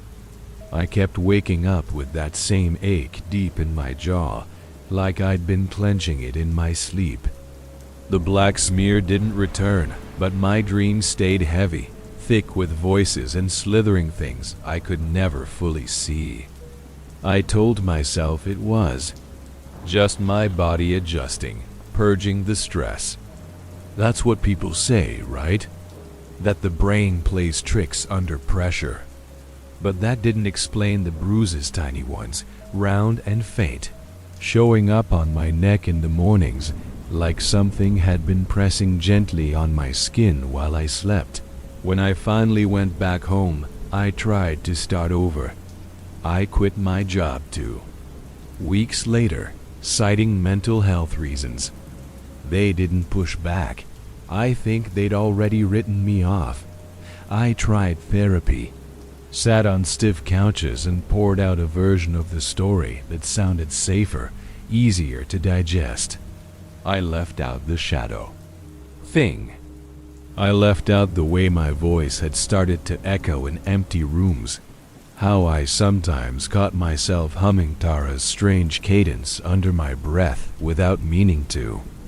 The therapists nodded and used phrases like trauma dissociation and disordered memory, and for a while, I let myself believe that was all it was, a break, a system overload, something that could be unlearned, but deep down, I knew better.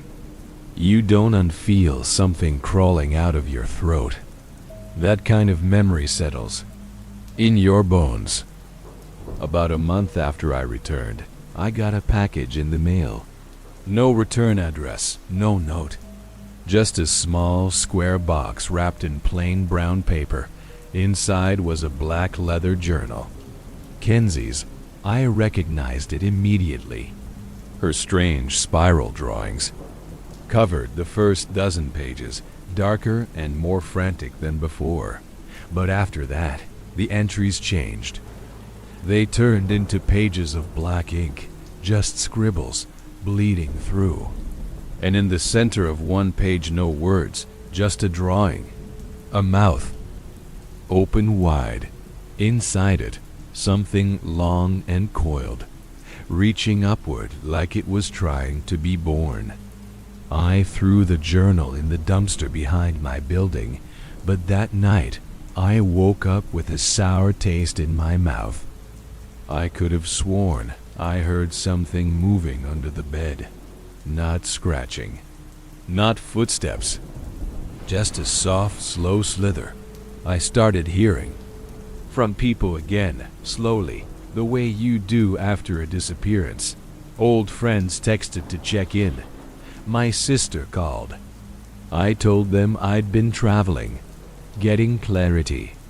The lie came easily, too easily. I started to understand how the others felt, why they surrendered. It's not just easier than fighting. It's seductive.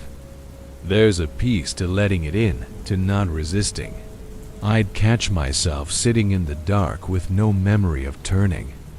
Off the lights. Humming, always humming, sometimes with my mouth closed. I kept journals of everything, my dreams, the physical sensations, the times I found black residue on my pillow or in the corners of my sink. But every time I read back over them, the words felt distant, like someone else had written them. Someone. Using my hands, a few nights ago, I visited the cabin site on Google Maps.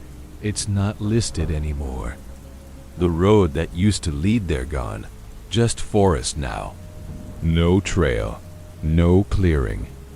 When I asked a local realtor about the property, she told me the last known owner was a woman named Tara, something with wellness retreats. Then she said the house had burned down years ago. She sounded confused, like she was reading from a record that didn't make sense. I didn't press. I just thanked her and hung up. I wanted to believe she was wrong, that the cabin was still there and I hadn't imagined it. But part of me knew the truth. It had never been about the cabin. It had always been about us, about what we opened, about what we let in. I check my mouth every morning now. I keep a small pen light by my bed and examine my throat in the mirror like I'm checking for cancer. I haven't seen anything yet, but the taste still comes back sometimes. That faint trace of ash like burned wood or old teeth. And when it does, I know I'll dream that night. I'll see the field again, the gray sky, the flickering forms in the trees. I'll hear the humming, and I'll feel that thing inside. A me shift, just a little, like it's stretching after a long sleep. It never speaks anymore. It doesn't have to. I know it's still there. I know it's waiting. And I'm starting to think maybe I am too. It's been 8 months now, and the thing inside me is quieter, but never gone. Most days, I can pretend I'm fine. I've moved cities again, picked up a part-time job at a bookstore where the shelves muffle most of the noise in my head. I talk to customers, make small jokes, go home, cook dinner, journal. From the outside, I look normal again. That's the trick. It doesn't want chaos. It wants routine, stability. The silence it lives in is easier to keep when everything looks ordinary. And yet, every time I wake up after midnight with my mouth slightly open and that bitter, burnt taste rising in my throat, I know exactly what it is. It's not a dream. It never was. The hardest part is the loneliness. Not because no one believes me, but because no one else is left. I haven't heard from Leo since I escaped. His number is disconnected. Nathan's medical school profile is gone. Jules deleted all her social media a week after we left. Kenzie, I don't know. Sometimes I think she sent the journal, and sometimes I think it just found its way to me on its own. I check for news stories, obituaries, anything that might prove they were real people and not just memories that the thing inside me is using to keep me afraid. But there's nothing. It's like they dissolved the moment I left. Like the group. Wasn't just chosen, it was absorbed. I've stopped trusting mirrors. Not because they show something different, but because they don't. No matter how bad I feel, how hollowed out I become, the reflection stays the same. Same skin, same smile, same empty calm. I've stared at myself for hours, waiting for something to change, for the mask to slip. It never does. But I can feel it. Just beneath this surface, something pulses in rhythm with my heartbeat. It's not painful. If anything, it feels like comfort. That's what terrifies me the most. Not the threat of being overtaken, but the pull to give in. To let it stretch, let it speak, let it fill every empty part of me with that same humming. Warmth I used to fear. And now, miss, some nights, I find myself singing the same low melody Tara used to chant before we slept. I don't mean to. It just rises in my throat, uninvited. I'll be walking through the kitchen or brushing my hair and realize I've been humming for minutes. I stop, listen, go silent. And that's when I notice it, the faint echo, one beat. Behind me, humming back. The first few times I thought it was the fridge motor or some trick of acoustics. But now I know better.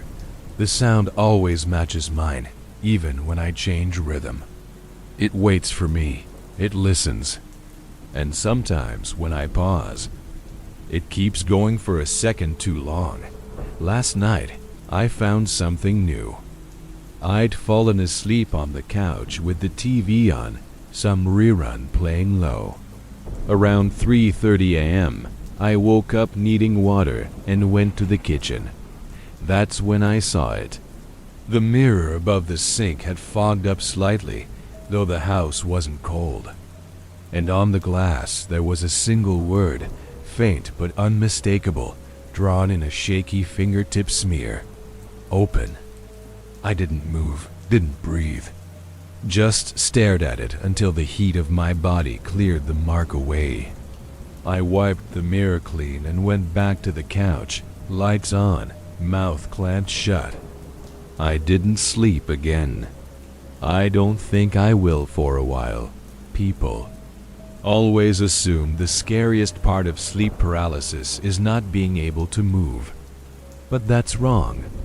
The real horror comes when you can move again, when your body is yours. But the thing inside you is still awake. It doesn't need to crawl out of your mouth anymore. It's learned to live there, tucked beneath the surface. Patient, and I think it's waiting, not to take over. Not to hurt me, but for me to stop fighting and simply let it speak. And some nights when the house is quiet, the air is still, and that humming starts deep in my chest, I almost do.